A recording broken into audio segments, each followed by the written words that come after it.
Trust the Force, Luke. Sometimes truth isn't good enough. I feel the need for speed.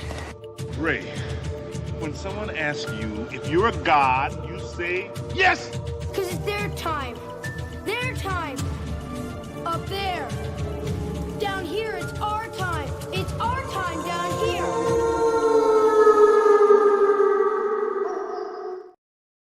What's going on, everybody? Welcome back to Winter Wolf's Den. Winter Wolf here. Lots to talk about tonight. The bride is here. The bride's probably leaving soon. Lots to talk about with her. The movie bombed. We're going to tell you really why that happened, because it's not probably why you think. King Z is going to be spooling up the Lanterns trailer. I've got some thoughts on that probably won't surprise you, but the King's take is probably going to surprise most of you. Just saying. And then we have some odds and ends thing from around the internet involving Henry Cavill's Warhammer 40K series. We've got some Spider-Man rumors. I don't think most of them are true, but we're going to take a look at those. King's got a different take on those as well, and we're going to get to it right after we burn this logo right quick. Yeah, dude. All right, dude. What's up, dude? Welcome back. Now, oh, what a week, but it's Wednesday. That means Wardens rise. King Z almost mortally wounded himself in the making of this TV show, this streaming show, almost lost a toe. We're not going to share the picture. We do not do feet pics on this channel. Super chat, though. Maybe the king could be convinced. I'm just saying. We did get some some money finally. Listen, I'll tell you what, it'd be like some 2000s rotten.com. We go putting pictures of your broken ass toe all over the internet on the Wednesday night. Warden Prime is here. Evening to you, Warden Prime. Thank you for being here, Pape. We appreciate you, dude. Fair warning, you'll probably be pulling double duty on fact checking because the Oracle is not with us this evening. She is traveling to an undisclosed secure location on a secret mission of sorts. So yeah, she might be bringing back a certain award for this. No. MGM Plus, we had to send a representative to MGM Plus to finalize our Kingmaker status. Could be MGM Plus. Dude, it'd be wild if somehow like a sponsorship deal, like everybody else is getting cool sponsorship deals like Under Armour, Mountain Dew, cool shit. We're gonna get one like MGM Plus, and the streaming thing's gonna get bought by Paramount like everything else and just get folded in. It's gonna be funny. We appreciate you, dude. I didn't mean to put you on the spot. I was just kidding, of course. You're always good with the fact checks anyway. But dude, we got a lot of wide-ranging topics today, dude. Definitely not a slow news week. I say we jump right into it with the bride, because a lot of people in our circles, and we don't follow exactly the same channels. We watch different stuff, in our free time. There's a lot of people I've never heard of that you watch and vice versa. A lot of the stuff I'm watching are already talking about, is this not only the worst movie of 26, it's only March, but it's likely going to be the biggest financial bomb for the studio. I'm not even going to open with those two particular quips or observations. For me, I'm going to say right off the rip, if what I've heard about this movie is true, it's the biggest disappointment of 2026 for me so far. Because if you guys reflect back to our little 2026 hype list, the both of us had this movie somewhere up here. It looked stylistic. It looked fun. It looked like it had a vibe to it that, it was kind of creative. But all of that's flushed right out the window from what I've been hearing so far. Yeah, it had like a 2030s mobster feel to it. Right. It was a different telling of the Bride of Frankenstein story, modernized it a little bit. It had Christian Bale playing Frankenstein. Mm-hmm. So, it could have been really good. The stylized of, Chicago's 1920, 1930.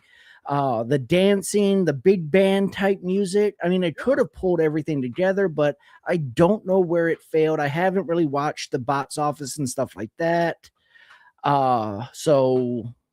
But I do know their numbers because I looked it up before the show because I do my due diligence. Definitely the 30s, because they're definitely making some allusions to some Capone-like figures and organized crime and things like that, for sure. King, hit me with the figures, because we can jump right into it for there, because I think we've got the same little song from the folks involved with this movie, which I think is disappointing, and then I'll give full credit to people that put this movie on my off of my hype list and then onto like my watch list, like my danger watch list. But hit me with the box office, dude. The numbers are in. It's Wednesday. All right. So no it bullshitting at this did go point. head to head with an animated child film. So there is that disadvantage, just to put that disclaimer out there right now, but it racked in a whopping 7.3 million, 13 million worldwide. That didn't even cover Christian Bale's salary. Couldn't have, dude. And this is the thing, right? We're gonna just open the can of worms on this one. We're just gonna say some things. It's right there in my little taggy line. Dude, patriarchy undefeated. And the excuses, they're already rolling out from folks involved with the movie, from director, writer Maggie Gyllenhaal, so on and so forth. Once again, you handed $90 million for something that could have been a niche indie film made for like 10 million, 15 million. You blew things way out of proportion. You took the fanfic you wrote in college and somehow got people to give you money to do it, all the while lamenting the fact that somehow in 2026 the system conspired to keep movies like this from happening. If that was true, how did it happen?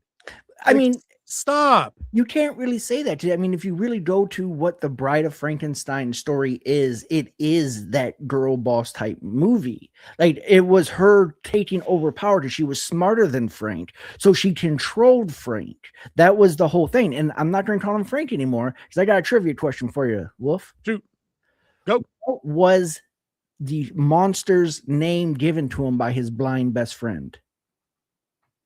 Oh, no idea. From visionary director, creator Guillermo del Toro?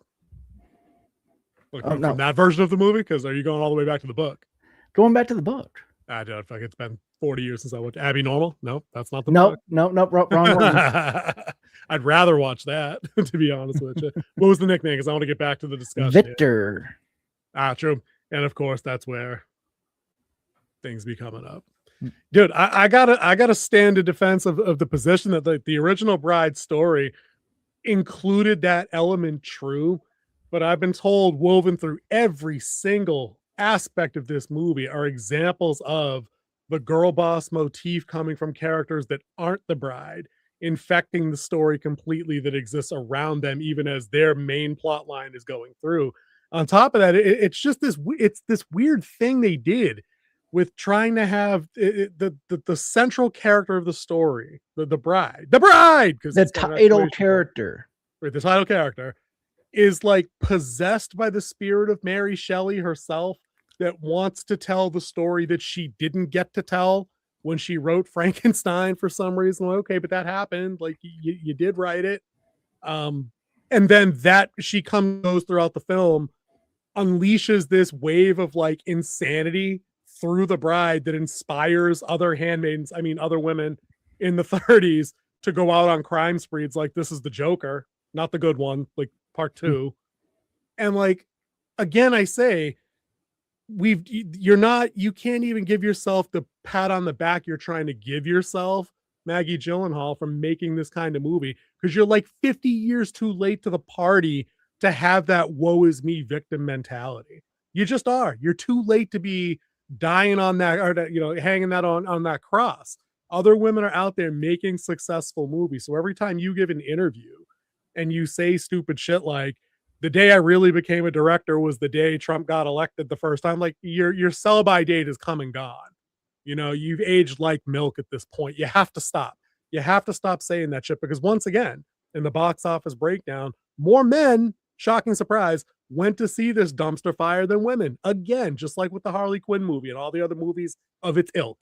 Once again, we showed up to support genre first, and we're still going to take a couple of lashes for it, despite us taking over the box office on its behalf. Like, make your movie. Make your fucking movie. You got your 90 mil. They marketed the hell out of this thing. There's no getting around that. I'm so glad I don't have regular TV anymore. Dude, it's not even, dude, you don't get these commercials for this shit on YouTube everywhere over the last month and a half? No, I don't have ad YouTube. I got the block. Yeah, I don't mess with that shit. Right? Marketing everywhere for that. Banner ads on websites, shit on social media, stuff on YouTube.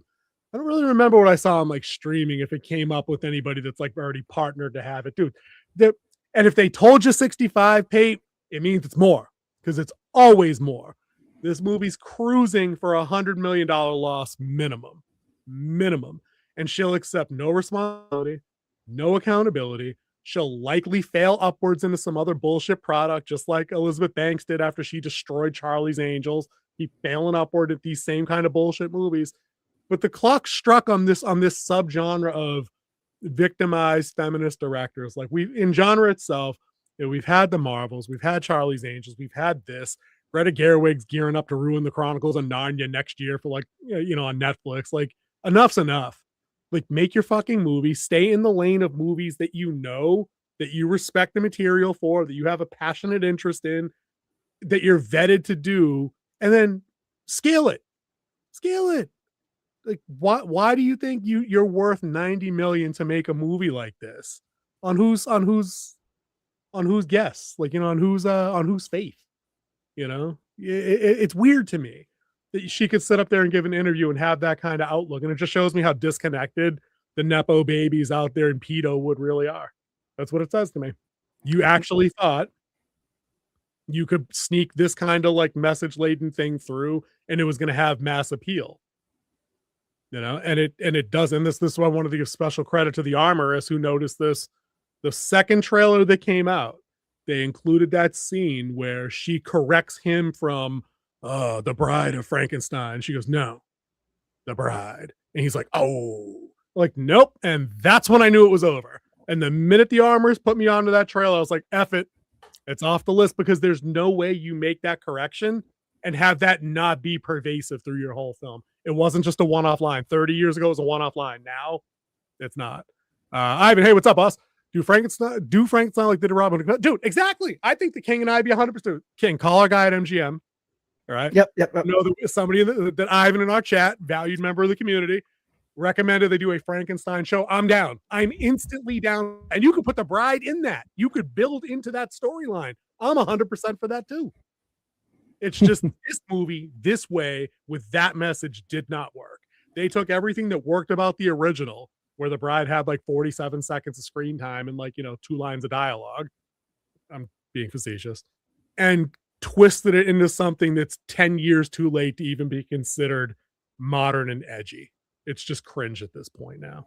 I ramble for like 4 minutes on that because I hate this movie already before I see it. King, responses and reactions, please. Bring me in, boss. I haven't seen it yet, so I can't really speak educational about it because I haven't actually watched it. All I have is the trailer, and I saw the trailer early last year that I told you about, and you haven't heard anything about it at that point. Right. And I'm like, maybe it's one of those fly under the radar type ones, but no, their marketing budget changed that early in this year, and they thought they were going up against nothing. But going up against a child's film is always hard, no matter who you are. Look at Scream. How much did it make its first? And then it had a 73% drop. It did. In week 2. But the child movie only pulled in 45, which is Hoppers. Yeah. So, which I kind of want to see. It looked funny. So I've heard mixed on that. And then Winterwolf Pup expressed no interest in going to see that. He still wants to go check out Goat before that leaves theaters. I do not want to see Goat. You don't want to see Goat? I kind of want to see Goat. That looks kind of like it's got that Spider-Verse. I don't know the name of the animation style like that. It's not stop motion. But I mean, it's Steph Curry making a movie about him being the GOAT. You don't self-proclaim yourself the GOAT. I don't know. Not everything can be the original Space Jam. Now, he's definitely the GOAT of his time. He's much more than LeBron will ever be. So, and good. I was just getting ready to read Ivan. You take that, I'll do that. Ivan says they could even make Dark Universe correctly. Dude, missed opportunity. But that's what happens. Ivan, you've been here for a little while. You probably have heard me say this at least once. And King will definitely back me on this for all of our differences of opinions on things. Everything requires a cohesive vision, especially if you're going to lump in multiple things. Breaking news. Breaking news, the King is falling out of his chair. I'm watching it happen behind the scenes. Everything requires a cohesive vision.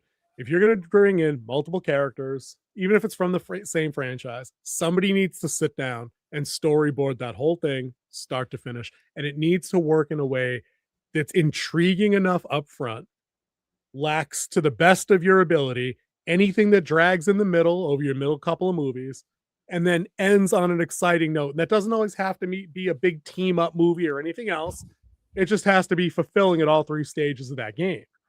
The Dark Universe opened with, what did that one open with? Dracula Untold, which was a C+ movie at best, and didn't feature the A-list actor that was behind the whole kit and caboodle. Like that shit. And I'm not saying The Mummy was good, don't get me wrong. They should have opened with that because that's the one that had Cruise in it. And then that could have finished with did they have Russell Crowe lined up as who they had? Jekyll and Hyde.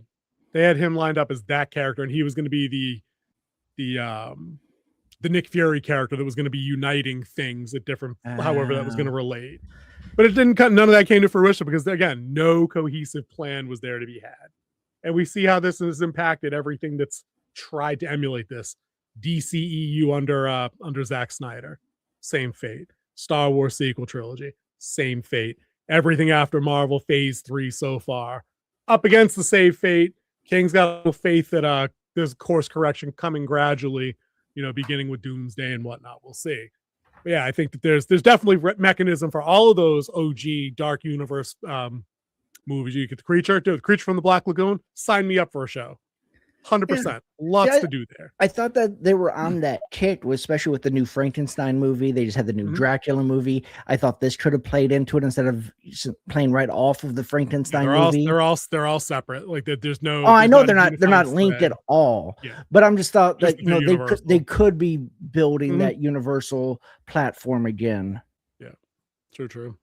Ivan says, look at DC. They never got in the connective universe correctly. The movie side, as most people bash CW, wasn't perfect. You can't deny the connective universe is very. I agree.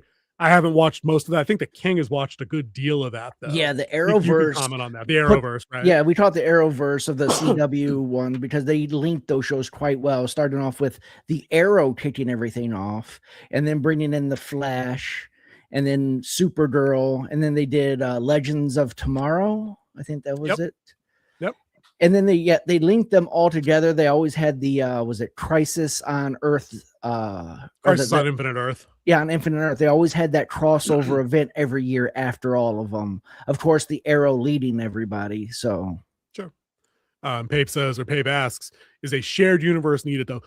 Interesting question for 2026, I think, Pape. And I think you're onto something. I think that people are over the idea of the shared universe. I think people are well over, and I'll lead this bandwagon, are well over the whole multiverse thing. But shared universe in particular, I think we've seen it takes a unique group of talented people behind the camera and at the executive level, not just King's guys, directors and the lighting guys, cinematographers, the actual suits, as much as we malign these assholes.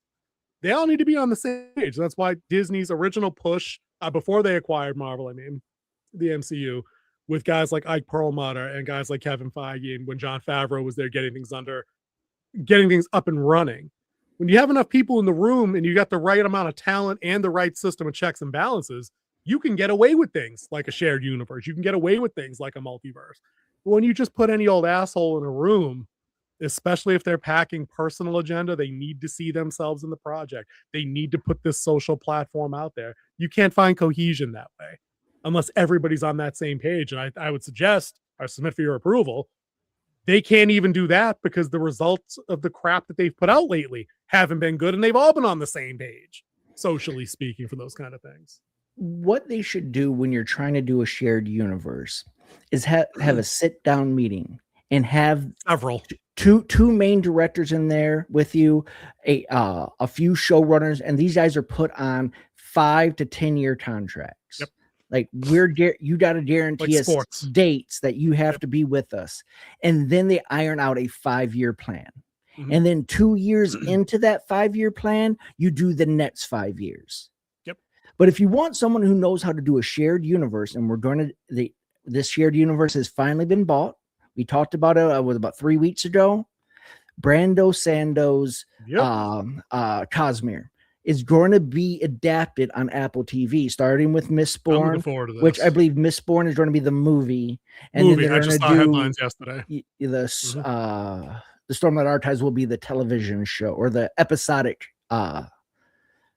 rendition that they're doing. And of course, there's so much more in the Cosmere, and Apple TV bought the entire Cosmere. So you have Warbringer, you have Elantris. The something shard where the space one.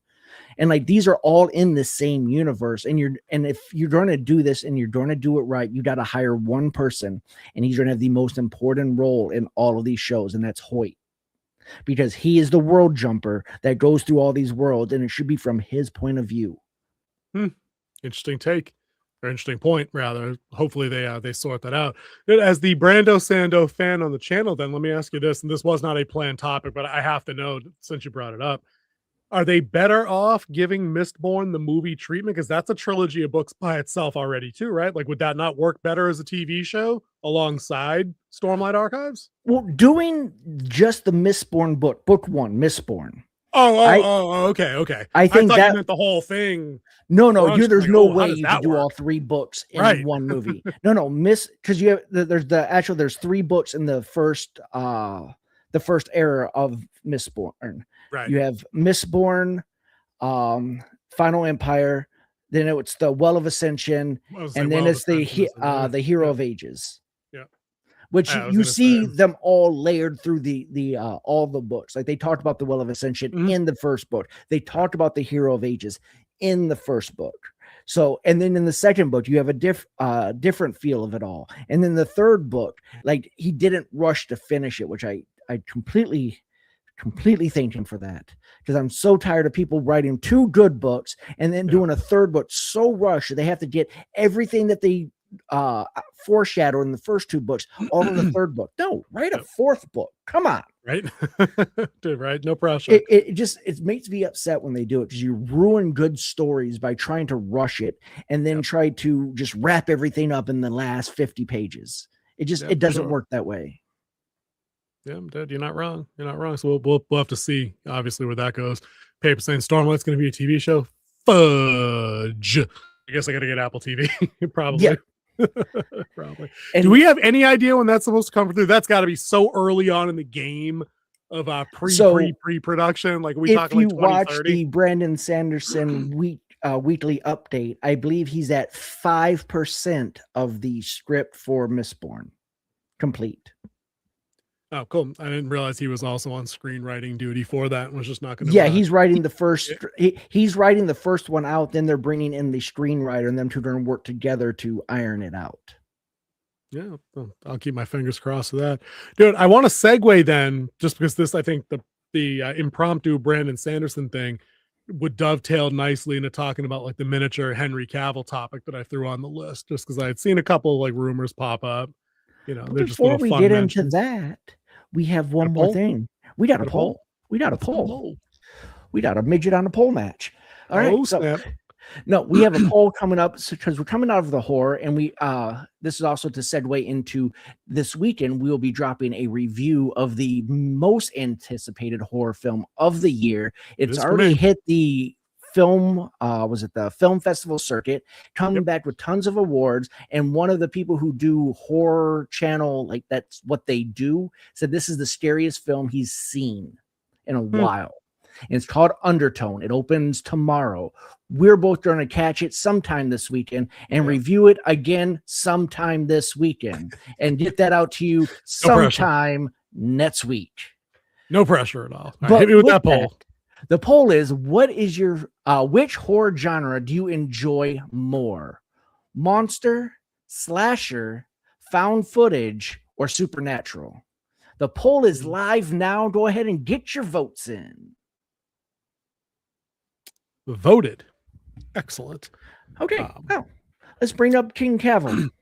Well, let's grab Pape's last comment before we switch, because he had a Stormlight thing. I'll say the Stormlight stuff started to suffer from some Martin bloat at the end of the series. King, your thoughts on that comment? I think they did not need book 4, The Rhythm of War. I don't think that one really did a lot, except try to draw light to PTSD for soldiers. I think it did a good job on that, because some of them do want to fight through it and not just not mark themselves as damaged, but try to fight through it or find something new that they can do. But yeah, book 4, I don't think was necessary. It really did peak in Oathbringer. And I think he tried to draw too much together, but I did like how the final book ended and I'm not trying to spoil it for anybody, but how the final conflict went down. All right, here we go. All right, I actually have a little screen share for this one just because I wanted to have the article up there. I'm going to boomer my way through this, and then King, you can fix it if need be. We should be live on the C News with this headline here. All the writers went home except him. Just a second. There you go. There we go. Am I looking at it now the right way? There we go. I'm going to go full screen so I can read what I'm doing here. Why Cavill is correcting 300 lines of lore at 4 a.m. for the Amazon series. Now, this is completely an uncredible kind of article that I've written there, but it fits the guy's public persona to a T. And when I match these with these other little like TikTok, Instagram reels, and Facebook stories that are like, oh, he brought in condensed lore textbooks and had the writer's room take a look at this stuff because he's learned from The Witcher. And I'm like, dude, nothing makes me happier as not only a fledgling fan of Warhammer 40K. I'm not going to say I know anything about that other than the tone, the vibe, and then I just played Space Marines 2 last year on the Xbox. Like, I'm not that guy. I never got into it. I wish I did, right? But Cavill's that guy, and everybody knows that. Mm-hmm. And he got so dumpstered on The Witcher that I think everybody's first reaction was split when we heard he was signing on to Warhammer 40K. It was equal parts, thank God, and equal parts, hopefully that shit don't happen to him again because it's Amazon. You know what I mean? And somewhere, somehow, some jackwad showrunner, producer is going to screw the pooch on this show hardcore. But then I read something interesting about Warhammer 40K with Henry Cavill. The deal Games Workshop struck with Amazon is unique, apparently. It leaves creative control with the owner of the IP, meaning they have veto power, which they're probably exercising through Cavill, who's the executive producer. Mm-hmm. So on a platform that's definitely, and I can't even make this sound like it's a pejorative because it's actually probably just fair, I guess, at this point.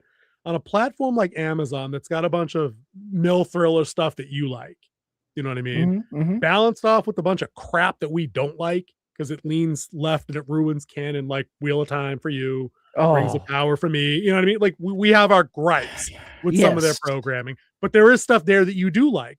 I like that. I like that. Dude, Fallout in particular, the video game animated show, Secret Level. That was it. I was on Secret Level, right? And I know that. Yeah. For some reason, you want to call it Nets Level. I don't know why. It's Secret Level is the big Nets. But then I think that also that other one that everybody likes is Vox Machina, I think is also on Prime, if I'm not mistaken. Vox Machina. Yeah. And that's super successful and people really like that. So it's a mixed bag of things, right? So Cavill being there with that kind of control, that should put this ship on a right course, right? Like, should this show, is it not set up for the kind of success it needs? We know it's got budget. We know it's got somebody that loves the source at the head of it. And now he's got power. So he's not going to get skadoodled out of here by a bunch of fucking liberal arts degree holding douche knuckle chicks over there at Netflix. Like, is it a strong chance this show rocks? When you have executive producer power, you kind of can control things. If you have a writer in there that's not listening to you as the executive producer, you can show them the door. And the window. Preferably the window, because that's where I'm at with these fools, honestly. Like, I think the balance of power has hopefully shifted. Yeah, he has the power that could do this right. What I thought he did when you first put this on the topic list for tonight, because I didn't see the article, you know, it's so far out of production right now. I haven't really been Mhm. keeping it in my mind. I know he's signed. That's all I know about this. Just like his Voltron movie that's coming out, live action Voltron. Which is already in the can. That's already done. That's in post, Yeah, I just isn't don't know when it's being released. I haven't seen anything on it since they said it wrapped. Right. So I thought he had them in there playing 40K so they could learn the game. Awesome. Dude, imagine the epicness of that job that your boss has you come into a conference room and the table is just set. The models are there and he's like, all right, you sit there, you sit here. We're going to go over some basics of the rules up on the whiteboard and we're just going to do this for 4 hours and we're going to break for lunch. Awesome. Do that shit. In my heart of hearts, I hope that's what's happening, right? Because the Instagram, Instagram has reels, right? Is that what they're called? Fucking short things over there. Instagram and Facebook Insta are reels. or whatever it's called, Shorts on the YouTubies, whatever. and then you have TikTok and the TikToks or whatever. Yeah, whatever. Little Chinese spyware. I'm good. It's not Chinese spyware anymore. It's American now. American spyware. I'm good. I gotcha. I said to myself watching a reel that said, you know, he's got them reading the condensed lore books that he's in there. He's got them on the 40K boot camp. And I'm thinking to myself, it's only a matter of time though, right? Because nothing ever goes the way we want it to start to finish, right?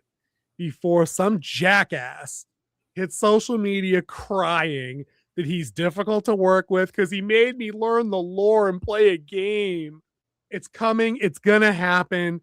And I hope you're right. I hope that basically we're so done with this this crybaby bullshit of the last decade that if you're the pansy that can't cut learning a game so you can write a better show, you just get gone. I'm ready for these people to be gone. Because again, what do we say here all the time, King? You and I, if they offered us a gig writing for Sailor Moon or writing for Barbie or writing for whatever, I would write for Rebel Moon 3. Well, because we both have great ideas for that. But I meant specifically things that are aimed at a predominantly female demographic with a long-standing history and canon. It's not for us to do. I would go in there and I'd be happy to like consult on like a craft level, but I'm not trying to make lore decisions and canon decisions and story decisions that might ruin some shit. Like who am I? Yeah, it's like hiring me to come do the reboot of Sets in the City. That's what I'm saying. Like it's not us. You know what I also wouldn't do? If you called me up and said, Wolf, I need somebody to reshingle my house, I wouldn't do that either. You know what I mean? I could probably figure it out, but do you really want to take that kind of chance with your roof, dude? Really?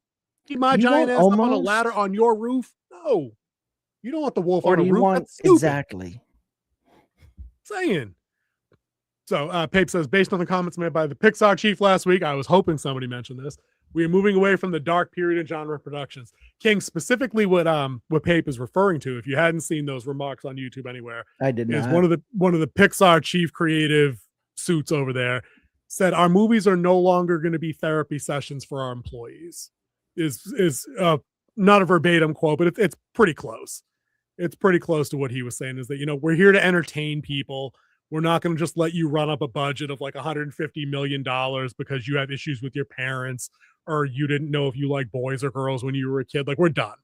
We have to be done that. We had 10 years now almost of just throwing money at these things. Yeah. Most of them have been wildly unsuccessful. Wildly. You know what I mean? And we just can't do that anymore. So hopefully we are getting a power shift. Not even a power shift, just like a creative shift back towards storytelling. Shift. I think that's a better way. It took me a minute. Thank you.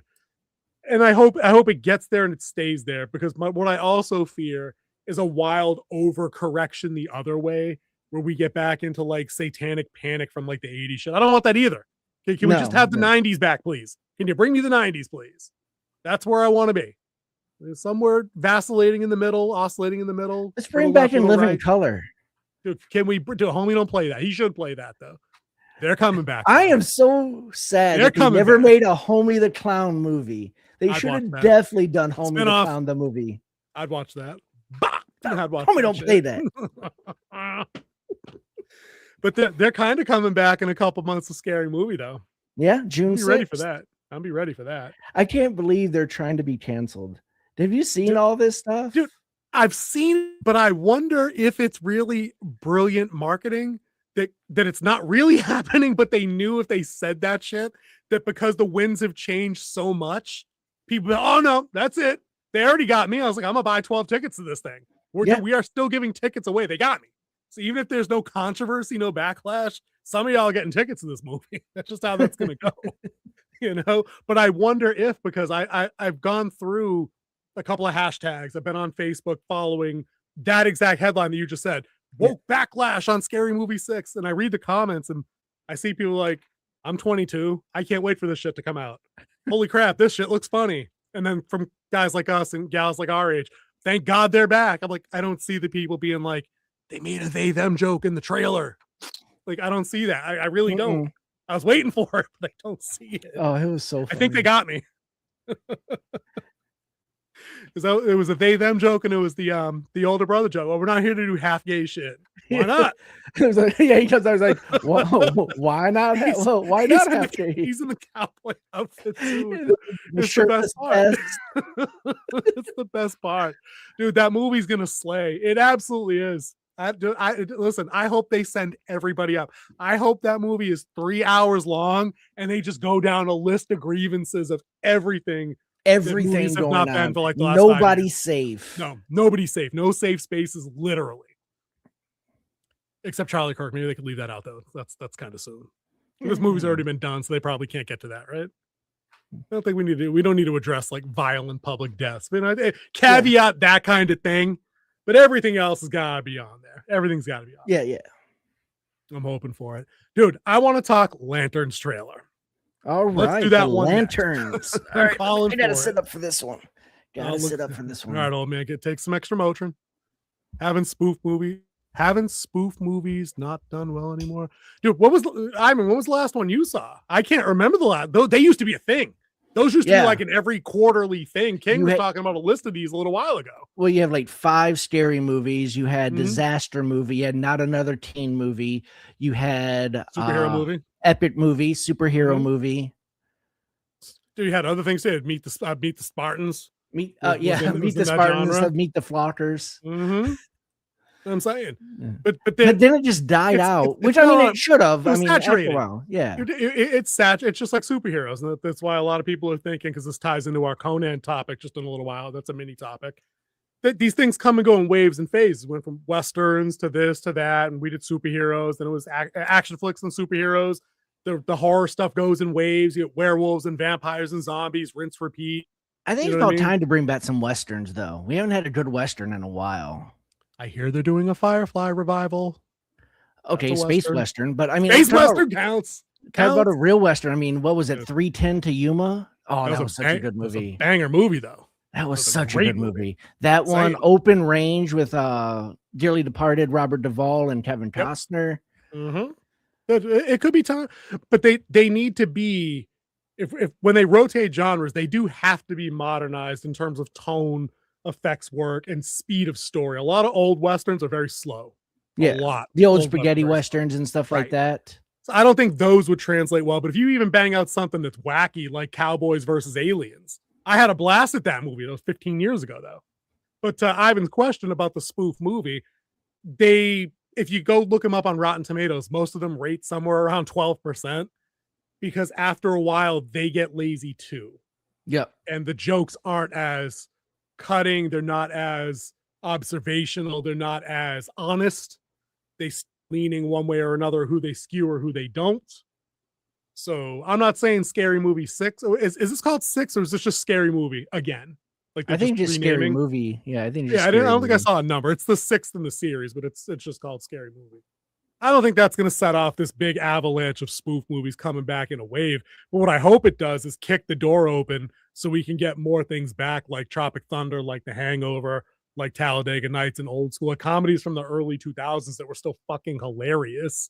Yeah. That people still quote to if you're of a certain age, if you're like over 30, you're still quoting these movies wildly and commonly. Especially the first Hangover and Tropic Thunder. Dude, people still use the Anchorman memes all the time. That escalated quickly. Like these things, they're pervasive. They're in the lexicon. They're in the public consciousness because they're fun. Dude, we're going streaking. Dude, I'm not even mad. I'm impressed. I'm impressed. That's what I'm saying. You need a whole cheese wheel. Like, these are the things that made people happy. To The Hangover, I've never laughed that hard at a movie with 400 other people. You know what I mean? And then again, they get a little long in the tooth. You keep going. They're not immune to being bad. But if you take a great concept and you get some talented folks in it, shit's funny. Yeah. That's just how that is. Bridesmaids is funny. I'll say it. I don't care. Bridesmaids was funny. Bridesmaids, a lot of people dump on it because it's got the all-female thing going on. Like, it's not Ghostbusters. That shit was funny. When that girl in the dress pooped in the street, that shit was funny. That was funny. Pun intended. Was it Maya Rudolph? Yeah, Maya Rudolph. That's it. Yeah. My God, The Hangover should have won. Dude, exactly. That's what I'm talking about. That was next level, well done writing, perfect deliveries all around from the big three. They're the three best friends. That anyone, that whole thing. Yeah, that was exactly right. And I hope we're switching back to that.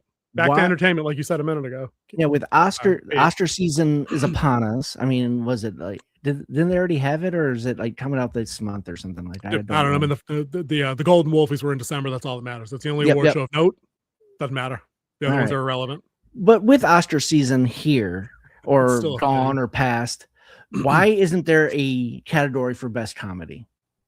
Dude, the fact that the most popular things with general audiences remain comedy and horror and are so wildly underrepresented at every award show ever that isn't a specialty award show on channels like ours or smaller things, that exist in professional entertainment. It should be embarrassing.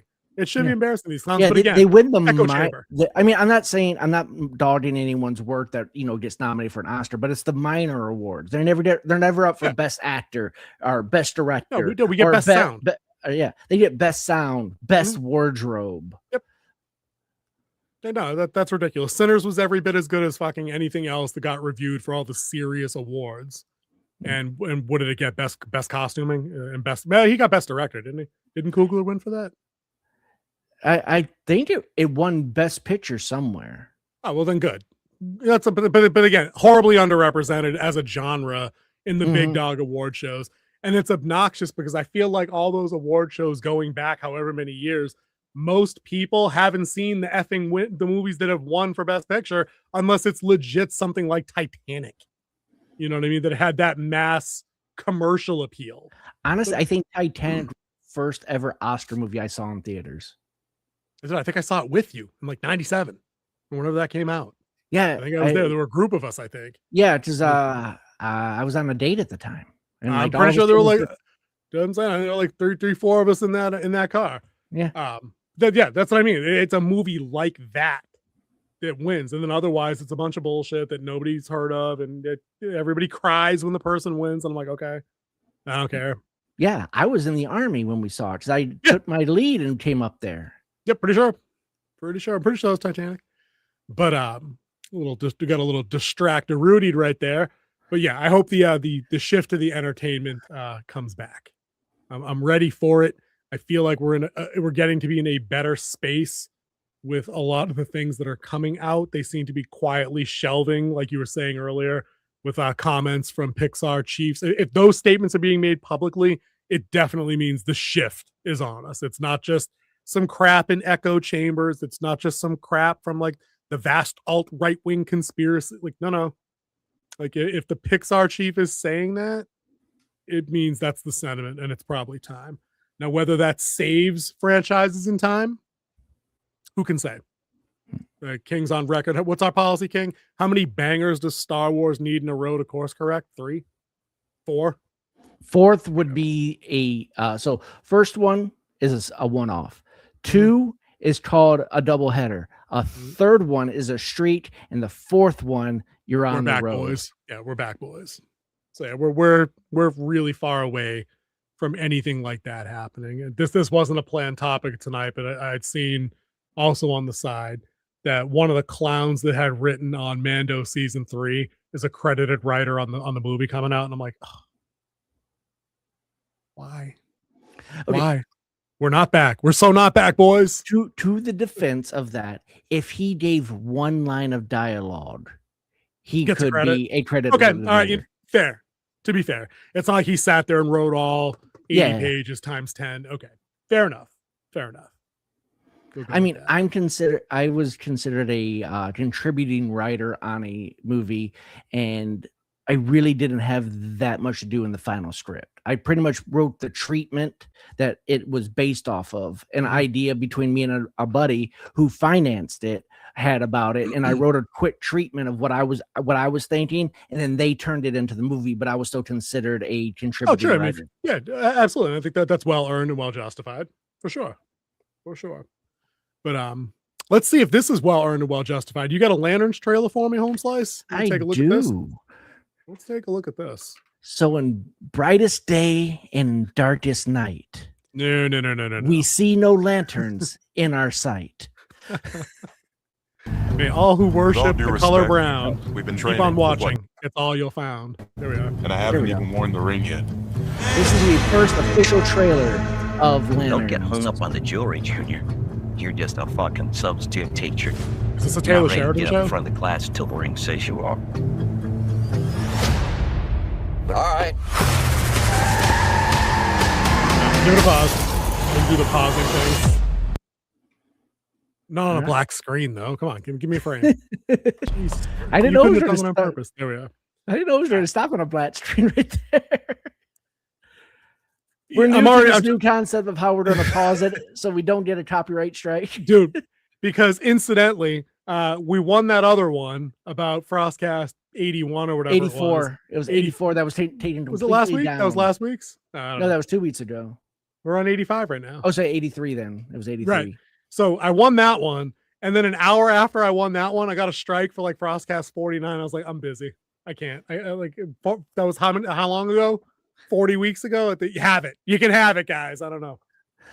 I love how it says partially blocked, and then it has like a laundry list of 35 countries that it's blocked in. I'm like, what countries is it not blocked in? Yeah. The Federated Africa. Islands of Micronesia? It's like it's basically Africa can watch all our shit. If you live anywhere in South America, Europe, or Asia, you can't see that shit. You have to go to our Facebook page. Maybe the king can do a re-upload for you. I don't know.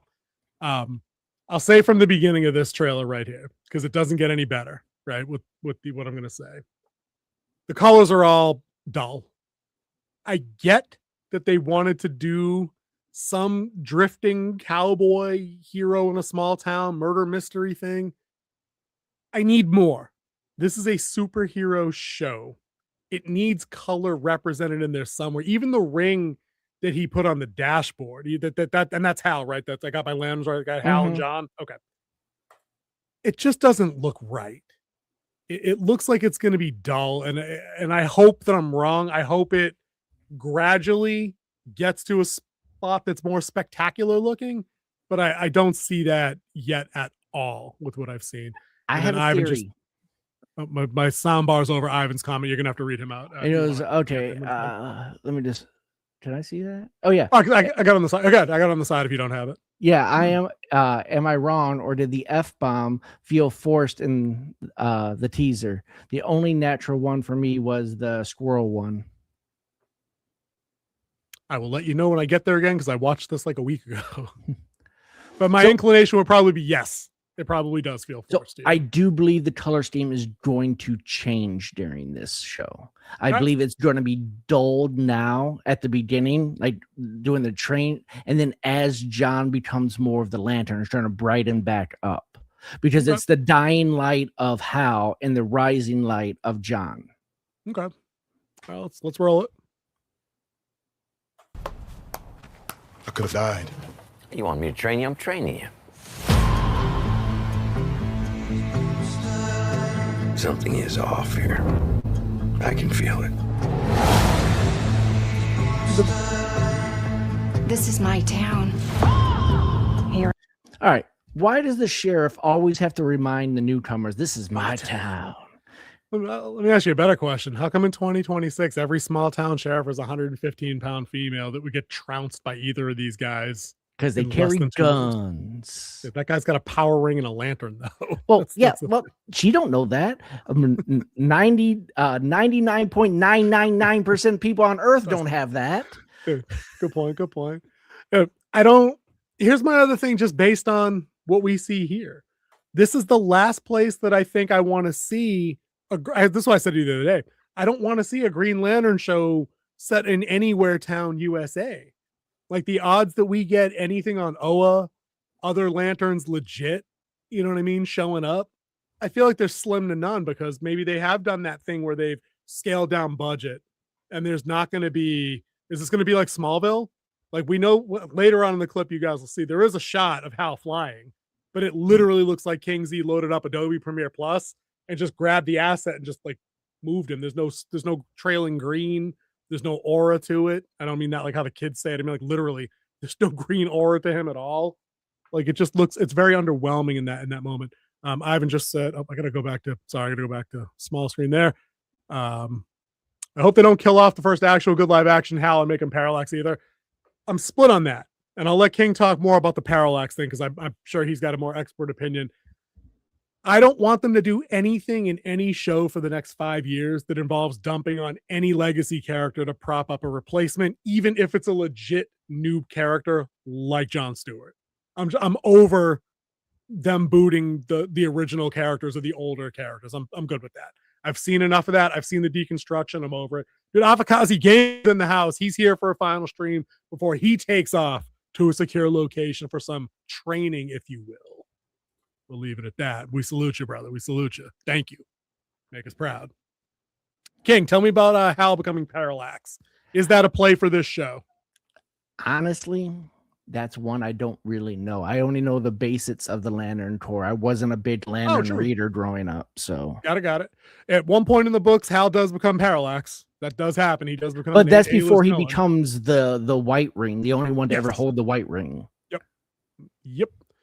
Next up on Ivan says, I didn't get the green glow around the lanterns until someone pointed it out. Should have had a green glow around them when they flew. That's what I'm saying. But yes, like they go back, if you go back and check out on HBO Max some of the original DC cartoons, it's a staple of the imagery. Yeah, because he can't just fly because he has the powers. Right. It's the ring that willing gives it to carry him, right? Yeah. He's willing the energy bubble to move him, pretty much. All right, let's see where the rest of this trailer takes us. Oh, they're in the small town? Noted. But stay the fuck out of my way. Easy, Captain Badass. Badass. Guts. It's the way she hates him. A lot of brass. This is a stupid plan. Not that stupid. That I don't doubt. All right, hit it there for a minute. Yeah, I was actually planning on that. Yeah. Big explosion scene there, huh? Or fallout from an explosion. Yeah. Is that hinting at the big bad for the show? Because that seems like there's an opportunity there to be more than a random murder in a small town. Like, is that the thing either? I think that was a small murder or a big murder in a small town. Like they're getting rid of somebody and they blew him up. Blew a building up, blew up a car or something yeah, like a C4 in the trunk type thing. True. All right. Well, Ivan says Guy Gardner never go either. Couldn't tell you anything about Guy. Admittedly, also have not read a whole lot of that. But Hal's always had it in anything I've ever seen. Pretty sure John has it in the cartoons and in his books. If it's not always a thing, I don't know. I'm pretty sure Guy Gardner had it in that Superman movie that just came out, though. Live action with Nathan Fillion, right? I'd have to go back and watch. I don't remember. The finger out there. Maybe we didn't see him fly too much. He might have. I was taken back too much by Mr. Terrific's performance in that movie. You did enjoy. Yes, you did enjoy. And Baldy is the dude playing Sinestro. Couldn't tell you. I haven't dug too deep into who's cast as what for the show. This is more of a visual appraisal of what I've seen so far. I hope so. But Sinestro is not supposed to be bald, though, isn't he? He's looking up the. Well, he's purple. Spiky. He's purple, but he's got like a hair, like a slick hair thing going on. If I remember. No, he has like the Friar tuck. He's got the tuck cut. Yeah. Hold up. He don't got the tuck cut. Hold on. Hold on here. What's going on? We're gonna do some boomerations real quick. And you do know that Celestial was originally a lantern. He believed that Will wasn't power enough. And went yellow. He went to fear. Yeah. Yeah. He don't got the. Hold on. I'm gonna share my screen over here. He don't got the tuck cut. He's got this other doohickey going on. Well, they actually. It looks like they. Oh, I removed your video. My bad. They did. There we go. Yeah, they did this right in the movie. It's pretty. It's like the Widow's Peak, like the arch. Oh, this whole thing going on. You know what I mean? Well, he was animated, so Yeah, but that they gave him the same treatment there in the live action, so I'm sure that's probably derived from the book at some point. Let me close that up. There, I boomered the page. Get me out of here, King. There we go. All right, get back on the vid. And if I messed up where we placed the Green Lantern's oath is to protect people. We both know I do a better job of this than you. There's the young buck stepping up to the old cat. It has to happen. I don't mind that. And see, shock and surprise. I don't mind that because this isn't them dunking on the legacy character to show him out. This is a well-established bit of comic lore for these two characters that always bump heads. And that's always going to be their vibe. But when push comes to shove and some piece of shit shows up from out of town, starts hurting people doing shit, they're both Green Lanterns. That's how that's going to go. They're not sharing the ring. There's not only the one ring, which is kind of the another little gripe just from the beginning. Like he's acting like John's acting like he could just take the ring and put it on. Like, no. It's not the gimmick behind the ring. It has to choose you. Like you have to be chosen by the ring. It's aware, it's sentient, it finds somebody worthwhile. It finds the worthy. I think this is a banger comment right here from Ivan. People have said this show is scared of being a superhero show, which I can feel somewhat. It can be both ground and superhero. 100%, dude. 100% agree. Big agree. King? Yeah, I completely agree. The superhero shouldn't be the main crux of the show. A detective style buddy cop or rivalry cop type show where they just happen to be superheroes. Yeah, I think I'd take it a step further. You can have that framework because at the end of the day, you should have a buddy cop thing going on because the Green Lanterns are space cops. That's what they are. That's what they do. That's why they're sectors and they have to protect their sector. They got patrol zones. So there should be another layer cooked into that DNA somewhere. And I think there is. I think to Ivan's point about how it's afraid to be a superhero show means they don't want to go all in on it being like a bombastic affair and having it have some of the melodrama that can go along with superhero shows, that it can't have, they can't get too wacky with the Green Lantern constructs. Like you're probably not going to get Hal Jordan conjuring like an anti-aircraft gun set up like Ryan Reynolds did in the movie. You're not going to get a go-kart, or a World War II or World War I biplane or anything like that going crazy. But I think you need some of that for the show because that's the fun of the comics. Like every effing superhero thing in live action doesn't need to be the Dark Knight. It doesn't need to be Penguin. You can have fun if your subject matter involved having some elements that are over the top. Look at Spider-Man. Spider-Man works out just fine. I think Spider-Man will always translate. Long as you have someone with a half decent capability still, Spider-Man just translates. But I don't think that that's limited or restricted to it being maybe like a teenage character. Like maybe there's a certain latitude given to Spider-Man as an IP because it's a kid. So people are like, oh, okay, it's a kid, it's goofy, you can do that. But I mean, something like the X-Men could absolutely work when it's got a mostly adult cast. Like look at the OG trilogy. Like not everything was first class. Rogue was the youngest person on that team in the movies. They had older Wolverine, older Jean Grey, older Cyclops. Older Cyclops. So it doesn't have to got be the age of Rogue wrong. Oh yeah, 100%. But I'm saying you can definitely have older superheroes in a thing and still have fun with their various gimmicks and powers and what they can do. Oh yeah. You know what I'm saying? Not everything needs to be Batman or Daredevil. Now let's roll the rest. 1 second. I had to check something real quick. All right, there we go. The King is also drafting his football team. This is my job. As long as I'm Aaron alive, Pierre's good, that too. ain't changing. I'm not going to mind him as Sean Stewart. He's So not take a the deep breath, Junior. You're old. You're tired. So you get a lot of action. This is like the action build-up part, the part that's supposed to build your taste of like the explosions, all the different gunfights. It looks like Jon Stewart is going to be getting interrogated by probably the bad guys. So maybe Hal's rolling in on the rescue mission. Dude, and I'm down for that. I'm you hear a little bit of their banter going back, like you'll never be the Lantern here as long as I'm still alive. And then John's like, you're old, you're slow. But see, old and slow don't matter when you have will, which is the entire point of the Green Ring. Like Yeah. that's the point, is if your will is still iron sharp, you're still a lantern, you're still worthy of the ring. You know what I mean? And so far I haven't seen, like, if we took the name Lantern off this trailer and we put Extraction 3 on it, would you know any better? Outside of that, Justified. I was just thinking that the Chris Hemsworth movie on Netflix. Yeah. Like if we remove that one picture of the ring from the dashboard of the car in the first 10 seconds, this is every generic buddy cop action movie. I mean, just as trailers go, the performances can elevate. I don't know. We're not there yet. They've got talent, both of them. So that part's probably okay. But it's not convincing me that this is the superhero show like Ivan mentioned. It's like they're afraid to like just have this dude's fist glow green and fucking punch a wall. Just do that. Just give me something. Did Anything. the Ryan Reynolds Green Lantern movie scare Warner Brothers, who did this, that much? I mean, dude, that's like 15 years ago now, though. And I know that they hold grudges for shit that fails. They 100% do. But it's like that movie. I have to go back and rewatch. Like, was it really that bad, or was just the parallax thing that bad? Ryan Reynolds isn't terrible. He's probably not the best suited to be Hal, but like I don't remember being annoyed by it anymore. That just the parallax was wasted.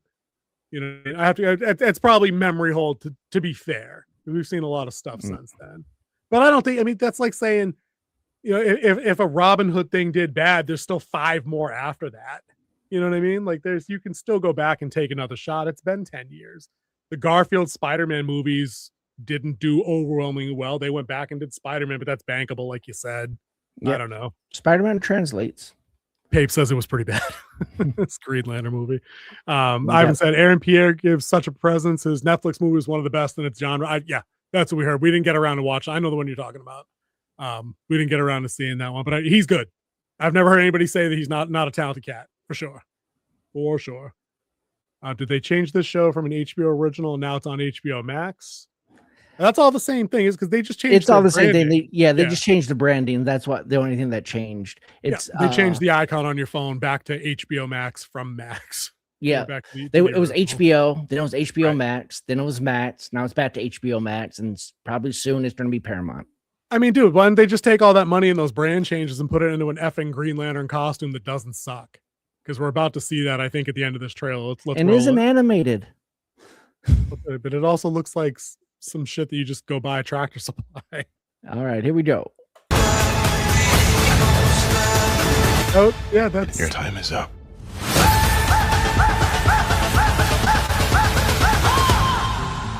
I don't understand. Who are you exactly? Hal Jordan, Green Lantern. He said the thing! I guess. All right, so it looked like he's about to go for a lantern blast. The other lanterns? I'm the only human. They're aliens.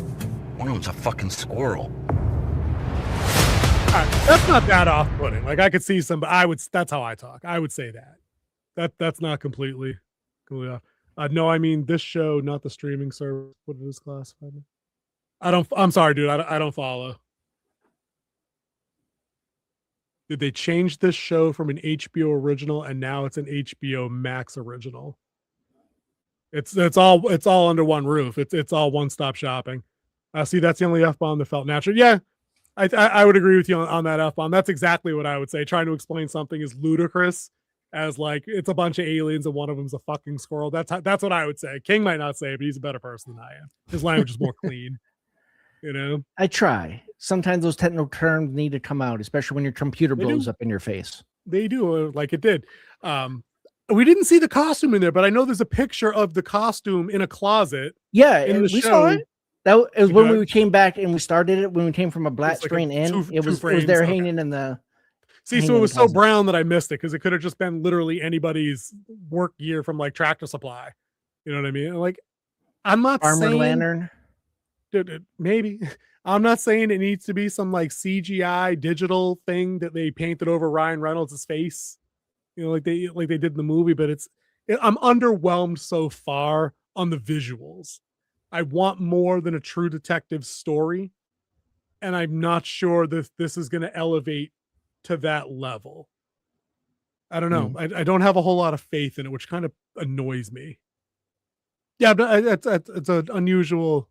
I don't say it's a bit of a hair split, but whatever. It's an honest question. Hal doesn't consider Guy a lantern, or the showrunner didn't realize it. It is or Kyle or the girl they have now.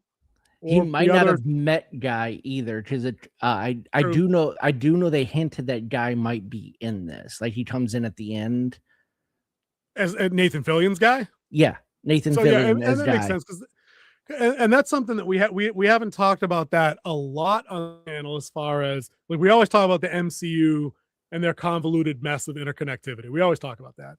The Gunverse, though, is like this weird scattergram of ideas. Yeah. Like, they literally, like, they had everything in DC on the dartboard. We made this joke before, and they just had an intern come in and be like, just throw 5, and whatever you hit, we're gonna do first. And it was like, all right, it's Superman, Supergirl, Peacemaker. We're gonna keep that shit. We're gonna do some Clayface over here, and I will do lanterns. Fuck it, we'll do lanterns. So, like, that's it. So what is Superman going to do? Well, he's going to team up with these guys who are like the most obscure team ever made. But you didn't throw a dart at Hawk Girl, though, so I don't know how that got in there. But that's what they did. And now, if they're going to tie Nathan Fillion's Guy Gardner to this show, so that means that's happening at the same time as Superman, which clearly is happening at the same time as Supergirl, because she made a cameo in his movie.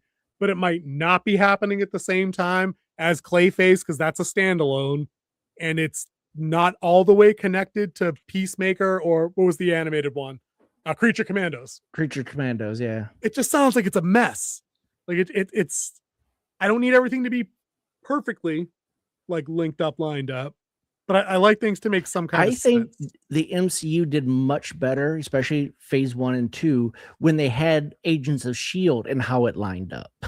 True. Then they're trying to do with their shows and movies here in this new DCU, which might be the DC dismiss you. It might be DC done. Do we know if Kyle or Jada Lantern's in this universe yet, or even Alan Scott? While we do know Guy is a lantern, I don't think they've said anything about lanterns beyond the 3. The Guy Gardner that you have from the Superman movie that we just saw 2 months ago, or last year, or 2 months ago. Last summer. Holy shit, dude, that's going by. And then these 2 iterations of Jon Stewart and Hal Jordan. And again, dude, and Ivan clearly knows enough about the subject material to be pulling character names. This is like what we were talking about, the runner's room, the showrunners, the writer's room with the Warhammer 40K. Dude, I'm not convinced, Ivan, that these guys have a room full of guys like you or like King. Whenever you've heard King, and I know Pape's heard King, go on the X-Men tangents that are just like, you take notes, because dude knows his comic lines. Like, write this shit down.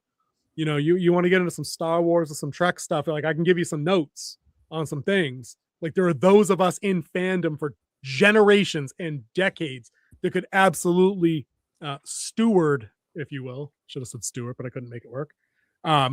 They could make these franchises have that kind of cohesive value that I think we all want. And that way, when a fan pops into a chat or on a board or wherever on TikTok and asks, hey, what about these characters in this world? The showrunner could be like, hey, we considered having Kyle in here now. We're not going to do that yet, but hold on. You know what I mean? They could give you that right answer instead of just being like, who? What? And I find like that happens all the time. That happens. It definitely happens a lot in Star Trek, which annoys the fuck out of me when that happens in Trek. But King, overall, your thoughts on the trailer? Let's do that. I think they're doing a very serious type show. I think the comedy is going to be subtle in it, which is very against Gunn type productions. Gunn is very heavy on the comedy part. That's a really good point, actually. But I think they're going to capture the old dog versus the upcoming pup, and try to get that where they blend together to be a team. Dude, I'm down for that. And that's a really good point you bring up about the tone. Is that this definitely seems like it's not going the typical DCU route where there's going to be an undercut, because it's the MCU. It's the modern writing trope. It's not even just the MCU. They don't have a monopoly on that. Like, this shit happens routinely on New Trek all the time now. It happened through the sequel trilogy, and that's 6 years in the past now. So the vibe looks serious. I think for me, it's really just going to come down to, can they inject enough excitement via the fantastical effects. Like I really need to, if this show goes without a construct until the last episode, it's a failure in my eyes. Like he can't just Green Lantern blast somebody and have that be Green Lantern. Like, no, it needs to be, there's a burning building. We need to be able to get up to the second floor. He Green Lanterns a ladder or some shit. He has to do at least whatever. one baseball bat, giant punching glove, something. He needs to be, those things need to show up. Yeah, it has to have the lantern part of it, or it's just another buddy cop movie a show without you just write your own stuff. Don't have to throw lantern in it. That's what I mean. And I don't need this to be, and you know what I don't want it to be is I don't want it to be so over the top loaded with these effects that budgets get blown to 40, 50, $60 million an episode or whatever, and then they wind up taking an otherwise good show, because we know streaming services do this. If they get too expensive, they get cut, they get canceled. So if you had a great 10 episodes, but they're like, I don't know, man, you guys are only averaging like 12 million viewers, and fucking Night of the Seven Kingdoms over here was half as expensive and was averaging, dude, I didn't tell you, 25 million people an episode for that show. 25 million. That's more than watched all of the Acolyte and Ahsoka combined, the whole run. Throwing that out there. Fuck those shows. Pape says Hal looked too old. I think that was the point of it. This is supposed to be Hal towards retirement, leaving the Corps. Yeah, that's the thing. I mean, not every version of Hal has been the Ryan Reynolds, like 28-year-old hotshot fighter jockey early in the career. Version. I'm glad about that. I'm tired of origin stories. I'm so tired of origin stories. What do we joke about all the time here? Like, dude, I don't need to see the Waynes get shot. Don't you see Uncle Ben die? No, we're good. Great power. We're we good. get it. We get it. Pearl Pearls, we're good. It's cool. They get it in 5 years. Cool. Yes, Logan, we get it. You're angry at yourself for reasons, and you've got skeleton with adamantium. We get it. It's cool. He looks like he does look like a bum. He looks burned out. Yep. I think that's vibe. I think that's intentional, but I'm guessing by the end, I'm not saying he's going to clean up 100% and go to AA or anything, but I think that's to show, because you'll notice that Jon Stewart's very clean cut, very slim and trim, like King was saying, up and coming. This show reminds me of Ivan said, this show reminds me of Titans, and while I watched it, it wasn't perfect. I hope this show isn't the same with it being serious and throwing F-bombs all over the place to make sense. Titans. Tell me more about Titans. Like Teen Titans, like when they did the live action where We Are the Titans? Robin starts off at the end of episode 1 with fuck Batman. Yeah, no, I'm good with that. It can be a grown-up show. It can have language in there when it works for appropriate emphasis, like the fucking squirrel thing. Like you said, that one sounded natural. It can absolutely do that. But again, I'll draw the Star Trek comparison. New Trek has this really weird thing they do where they overshoe in expletives in nearly every stressful situation, because the writers themselves think that that's just funny, and that real people swear all the time in situations where there's no swearing necessecessary. So you can overdo it. It's lazy. 100%. It's lazy writing. 100%. It's lazy writing. 100%. 100%. We don't need that. But as a punchline to a joke, absolutely that work. If something dramatic, like seriously dramatic, goes down, you can absolutely throw one in there. But you don't need 10 in 44 minutes of television. Yeah, we don't need to be Wolf of Wall Street and break the record. Right. We don't need that. Pape was saying, not my hell. Dude, fair. But you can put that. But see, you're at least objective enough, because you've been around for a while, and I know you kind of your vibe. You're at least objective and patient enough to watch this show a few episodes to see if how the character behaves matches the look and tone of what the show is going for, and give it a fair shake. Like you're not gonna look at this dude not shaving, or looking like he's burned out and be like, I'm out. You'll still give it a shot. We'll still give it a shot. I'll give this the cautious optimism still, but I there needs to be another trailer ahead of August, and I need to see something big and green in there, and it can't be the Hulk, because that'd be weird. That'd be weird. That'd be a crossover we're not ready for. You wouldn't be ready for the Jolly Green Giant crossover if we're talking green. That'd be fucking weird. Or would be Swamp Thing if it's something green. What if it was Shrek? Yeah, definitely wrong genre. Dude, Swamp Thing would be dope though. But they had that show and they canceled that one And it people got actually too liked expensive. that one, And too. people liked it. Exactly. Wasn't that a Del Toro show? Was that not visionary director Guillermo del Toro on that one? I think it was. Mm-hmm. And if that dude can't keep a show on, then I guess maybe it's for the best. But Doom Patrol lasted for a while too. I never watched. I think I watched like one episode. I didn't watch any of that. Did they do one for was it Starfire? The girl, orange hair, purple. Wasn't Starfire Marvel? Wasn't she part of the Fantastic Friends? I can't remember. There was Spider-Man and his Fantastic Friends. Yeah, Starfire and there was a Starfire. Iceman. It was something else. It was a show that was on or around the same time as Doom Patrol and Catwoman. It had a young black girl on it with orange hair. I thought that was Starfire. I just got the names wrong. Can't remember. But I wasn't watching superhero shows then because like the Batwoman thing just poisoned me for all. Starfire was in Titan. She's a DC character, but I still don't think that was the show because she was the lead of her own show. Doom Patrol is incredible, powerful as hell. Maybe we should go back and watch that then. Ivan's given it pretty high marks. Go back. Yeah, it couldn't have been Starfire. It had to have been something else. There was a glut of those shows for a hot minute on the CW. Like they literally put everybody out there and banged out a lot. I don't remember her having her own show. That's what I'm saying. I probably have the name wrong.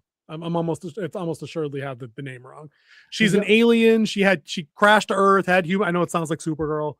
Her parents didn't tell her she was an alien or something. I can't remember.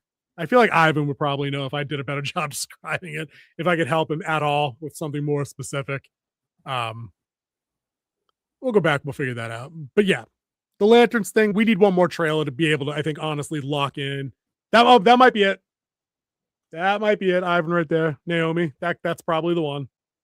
At the end of the Arrowverse reign, which was right around the time Batwoman was writing itself off the air in its epic tragedy of terrible garbage. Okay, that's the one. Yeah, dude, what do we got left? We're over an hour. If we got anything left, we can bang that out real quick, or we can call it. The only two things we had left off the list, we could probably loop them together because people don't know how to make anything original. Everything has to be an IP. No one wants to take a risk, so we're bringing back legacy characters once again, and those legacy characters are Rambo and Conan. Okay. But see, each of these is a bit more unique than the situation you just alluded to. Is it though? Dude, it is. Because King Conan has been something that's been trying to get done since like 1990. And it finally got picked up officially last year. And it's got the Schwartz in it. No, not that Schwartz. No, May the Schwartz be with. Not that one. Not that one. You know, the governor himself. What's he like 95, 98, something like that? I don't know. His muscles are like 102 though. Listen, that's fine. I don't know how they're going to handle that, but it's been picked up. There's a story in development. They're going the Fallen King route. Going to take the kingdom back. My question is, can this be successful in 2026 if they adopt the Top Gun Maverick approach, where they show the character a little bit of respect? He has a protege of sorts that might be the new king coming in to rule. I think he's Sumerian, I think is the name of the kingdom there. I think, because we were talking earlier about genres coming and going, I think fantasy is poised to come back. I think fantasy is due. The governor, I can't even claim that, but if you want to send me a quarter every time someone says it, you rock on. Merchandising. What do you think? Are we ready for fantasy to come back in a big way? And can a Conan movie, not with Jason Momoa because that bombed, can that do for fantasy what superhero movies have recently enjoyed in terms of commercial success? No. Why not? Is not fantasy due? Fantasies do, but I don't think Conan is going to be the torchbearer. I think with fantasy, your stories out there, IP is there. Yeah, but I think a lot of the fan base after the Red Sonja debacle was kind of done with it. I forgot all about that. I forgot all about that movie. That was a debacle. But this Schwarzenegger though, he couldn't save Terminator, Dark Fate, or Genesis. But maybe it's just me. Yeah, Conan's got like a special place here for me. I know you're not a big fan of the franchise, and I say that with all seriousness. Actually, that's true. That's what I'm saying. Like this one's actually true. I kind of love it. I even love the Destroyer. Samaria, thank you, Pate. I haven't. There was one before that. He said Scrubs hasn't missed a beat. Dude, damn it! I forgot that's on. I gotta watch that. Damn it! I gotta get back. I gotta catch up on the new season. Did you see the Man on Fire teaser with Wonder Man? Yeah, Man on Fire. There's gonna be a new Man on Fire, and it has Wonder Man on in Fire.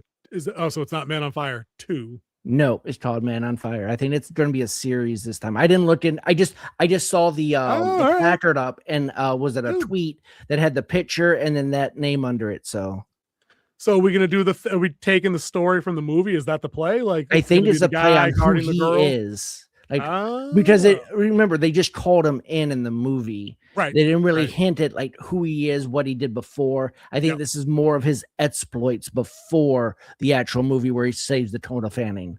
I'd be down. Look, I think that's a story that if it's serialized, it's a movie or it's a series. I have to look that up. I don't know. It was on my to-do list, and my to-do list kind of got thrown out the window when a traffic intersection called me out because I had to bring the whole thing down while they cut the wires out because they put up brand new lights, and then we had the new switch up and everything like that. So my afternoon to-do list went out the window. That's all right. That's better than a computer blowing up in your face. Pape says Conan the Barbarian was early good fantasy movies. 82 really helped kick off a bunch of fantasy stuff. That's what I mean.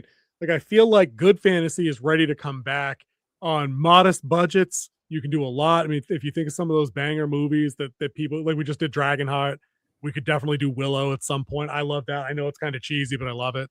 The Conan movies are right there. King's a big fan of Lady Hawk. We're both big fans of Legend. Like, there's an appetite for these kind of stories out there, regardless of who the hero is or what the status of the world is. You can do anything you want, genre-wise, within fantasy, we're going to get more, I would say, castle urban, like castle urban type fantasy, like we're dealing with Brando Sando, with the Mistborn movie, stuff like that. I think Dungeons and Dragons still has a huge untapped resource. I don't know why this last movie got such bad results. I loved it. I thought it was so much fun. Which love one? Chris Pine. Dungeons and Dragons? Yeah, Dungeons and Dragons. Yeah. Dude, because it's probably because it's wrong place, wrong time. I don't know. I had a blast. Dude, Fat Dragon is one of the funniest things I've ever seen. That was so funny. It was so unexpected. Down the hill to kill them. Yeah. Rolled.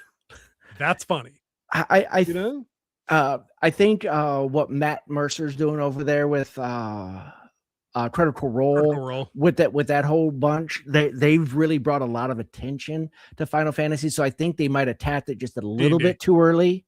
So I do believe that could be a huge fantasy. Like the TV, the cartoon that they had in the 80s was awesome. Maybe they do. I've never seen that. I just remember that I remember the title card, because it's literally like the characters from the player's handbook. Yeah, but it's also cartoon. It's more of like a kind of a lit RPG type thing. Like they're like real kids in the real world who get sucked into. Oh, I did not know that. Maybe I will go. I'll try and find that. Maybe it's on Tubi. Maybe take a look on Tubi. Everything's on Tubi. But you know why that D&D movie worked, the one you said with Pine, is because it matched its tone consistently through the movie and didn't try to be something that it wasn't. It was never supposed to be this serious, grimdark, dramatic thing. It started funny. It started comedic. It lets you have enough breathable moments without undercutting. That way, when you get to the end and the decisions made about who to bring back and who not to bring back, that scene actually hit for Chris Pine and his daughter. You know what I mean? There was some actual emotion involved with that decision. But it never let the drama come at the expense of the fun, or vice versa. So when you get a fat dragon that shows up and yawns and doesn't try to cook them right away, it's literally like, I can't be bothered to chase you by flying or running. I'm literally going to barrel roll my fat ass down the dungeon to smush you. Like, that's funny. Like, that works. That visual is stupid. That one, and then when they were doing the interrogation of the dead people. Oh, even better. Even better. That was such a funny gag right there. Yeah, because you know what that is? That's old school, like Mel Brooks level of humor. Like, that's exactly what that is. You know, so that kind of stuff works. But if you think of all the other shit Dungeons and Dragons movies that have been made since like the late 80s, early 90s, I don't remember Sci-Fi Channel shit. There's like 2 or 3 or 4. There's a good handful, I think. I think there's a good handful. Sci-Fi had the license for that for a hot minute, and they made 2 of their own. I'm almost positive. I did not see those. Jason Statham was in one like 30 years ago. It's just bad. Ivan says an awesome fantasy show called Legend of the Seeker. I've heard of that, but I don't think I've ever seen any of that. Awesome. 2 seasons, but it was fun. Okay. Sounds good. Those kids showed up in D&D movies as an Easter egg. Did they? Yeah. Did. Oh, no shit. They were the ones that were in there doing it with them. It was actually, if you in the arena? The arena, yeah. Oh, okay. All right, cool. They were in the arena with them, and you saw them all Easter eggs together. Awesome. And their faces were kind of like out of focus on purpose, but yeah, it was the same kind of setup. It was, a lot of people caught that, and I loved it. Nice. Pape says the Pine D&D movie was much better than the early D&D movie. Was that the one with Jason Statham in the Name of the King or some bullshit like that? I'm telling you. No, the one in the 2000 that had Jeremy Irons and Martin Wayne. Marlon Wayans in it. Oh God. Yeah, that sounds awful. Yeah. Legend of the Seeker was similar to Xena and Hercules. Then I gotta go find it because I'm watching Andromeda still with Kevin Sorbo. You know which Not one great. disappointed Better than me, anything now. even though I had a little bit of fandom towards it, was the Shannara series they had on MTV. The Sword of Shannara Chronicles, one of those. I remember seeing. Yeah, I think it was the Chronicles of Shannara that they did. Yeah, something like that. Which is could be a really great story, because if you know the story that's a big book series, right? That's not book just series. Yeah, because you have the Sword of Shannara, you have the Legends of Shannara, you have the Shannara War, which is, and then if you go back to and then they have a previous era, the Time of Man, which it's set in Seattle, and like humankind fell, and the elves came to reclaim the land. They had to go into hiding. I take another poke at that, but that's what I mean. Like, we were talking about being afraid of things after they fail. You mentioned Green Lantern King. Like, there's no reason you can't take second shots at these things. Like, it's not, I'm sure that like rights have reverted to original holders at this point with some of these things that have been tried and failed. There's no reason not to take another crack at it, but I think it all comes down to, you need these 2 things. And we say these all the time. You need the cohesive vision, and you need somebody that pinches some pennies on the other side. And just like, dude, you can't have 50 million for an episode where literally you just sit around and do the feelings of the campfire. You have to have the shopping episode. If you ever play D&D, you know there's at least one shopping tour. Dude, no shopping episodes, no prom episodes, no divorce episodes, no lake day episodes. I'm done. Day episodes are the best. You should completely throw in like a sea monster coming up after them. Dude, listen, you realize that if you took away all those random filler episodes, there would be like 97% less streaming everywhere online, because that's all these shows are, is 97% garbage filler. It needs to go away. In every D&D campaign, there is that one session where all you're doing is hanging out in the merchant square, trying to find your new magical items. Just saying. Listen, and you can play that. That's fine. I'll hold the Y button to fast forward through that cutscene, because I'll be playing it in a game format, in video game format, because I just can't. I want to get back into the story, and I want it to count for something. And the more wasted time, because somebody else just said this to me the other day. They're like, somebody actually tried telling me that in a 10-episode series of modern streaming, they're entitled. The word entitled came out of this person's keyboard. Our favorite word, entitled. They're entitled to 2 filler episodes. So like, motherfucker, I'm not the best math guy in the world. This math doesn't math. You can't have 20% of your shit, 10 episodes, be filler or be a flashback that does. Dude, I'm looking at you, episode 3. Episode 3. Episode 3. It's always episode 3. It is. You can't do it if you've only got 10 episodes, which is why I just said to Pape a minute ago. Like, I'm still watching Andromeda, right? It's not a great show. Half of it's filler episodes because it's monster of the week, problem of the week thing, but it tries to be its show with its main characters every episode. It doesn't deviate and then have 8 random new people doing some shit that isn't try to restore the Commonwealth that week. You know, like I can't. I'm with Ivan, and I think Ivan's a little younger than we are, so it's nice to see folks in a generation or 2 down talking about we need that back. Like when seasons were 22 to 24 episodes, you had the holiday break. Yep. May sweeps. That's when your climaxes were coming. Dude, it needs to come back, man. Because even good shows, like, dude, did you know One Piece live action on Netflix that season 2 is out? Came out today. Yeah, I saw no build up for that, no hype, no social media presence. I happened to turn on Netflix after work earlier, and like it's like, oh, One Piece is back. I'm like, oh, okay. It's all 10 episodes. I know you love that. I hate that. But after I watched those 10 episodes, like that's a wrap. And even a good show like One Piece is still at risk of having that deviating flashback. It opens on a flashback, if I remember the 20 minutes I watched. But there are other prestige shows that they do. Wednesday, Stranger Things, all these other, like the other ones, especially the ones that are aimed at younger people. They waste 20 to 30% of their run, and I don't get it. Like, I don't get how you effectively tell the story or develop your people in only 7 episodes. When you've got 20, you can do the Elsewhere episode of TNG with Barkley on the holodeck. That's fine. You can go do that. You can't do that with 10. You can't. I'm with Ivan 100% on that. 100%. Because it's usually not even 10. It's usually 8. It's what's Daredevil when that comes through in a week? I think it's 12. Oh, all right. Well, bad example on my part then. I thought it was also 8. I didn't realize they were going 12s. 12sies. The first 2 seasons were 12. Were they? I don't remember them being that long. Well, the Netflix ones were like, they had like 16, I think. The Netflix ones definitely were longer, for sure. Yeah, I think they got 12. Disney stuff, there's no way. I thought they were both 10 or less.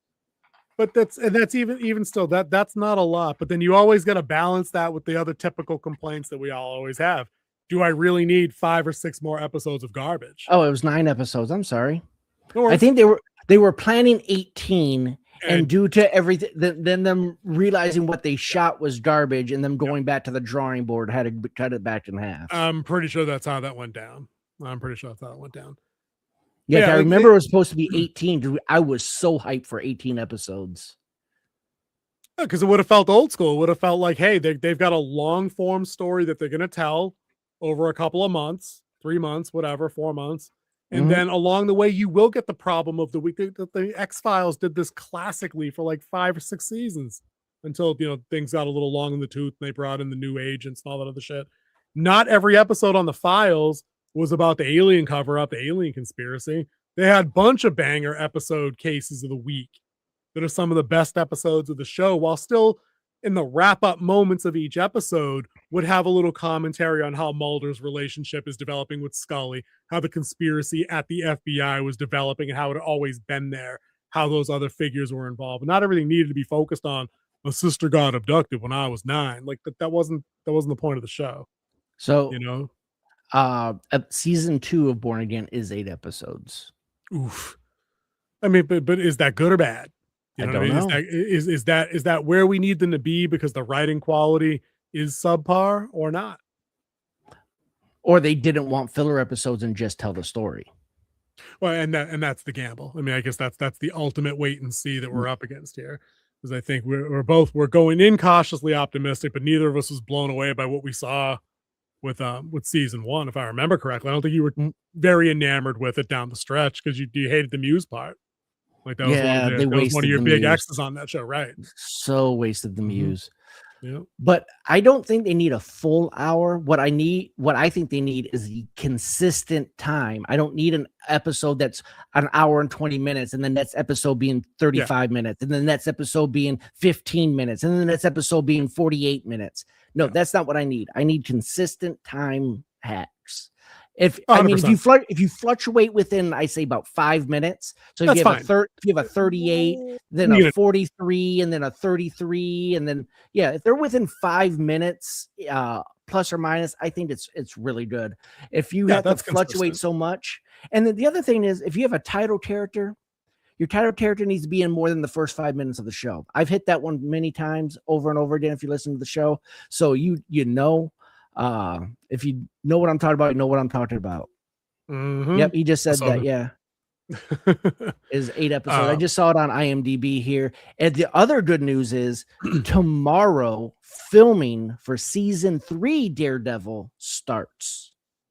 But is that good news or not? Like we're kind of that's all up in the air. They did say we can that state that. We can say it's a fact that it started, but it might not be good news. Might not be. I know they're moving on from Mare Fist's story. So they're going more to the street level kind of stuff, and they're going to bring the heroes for hire more into it as well. Yeah, true. I'm looking forward to what they do because I'm morbidly curious about what any of these IPs do at this point. Like I know this is an unrelated topic completely.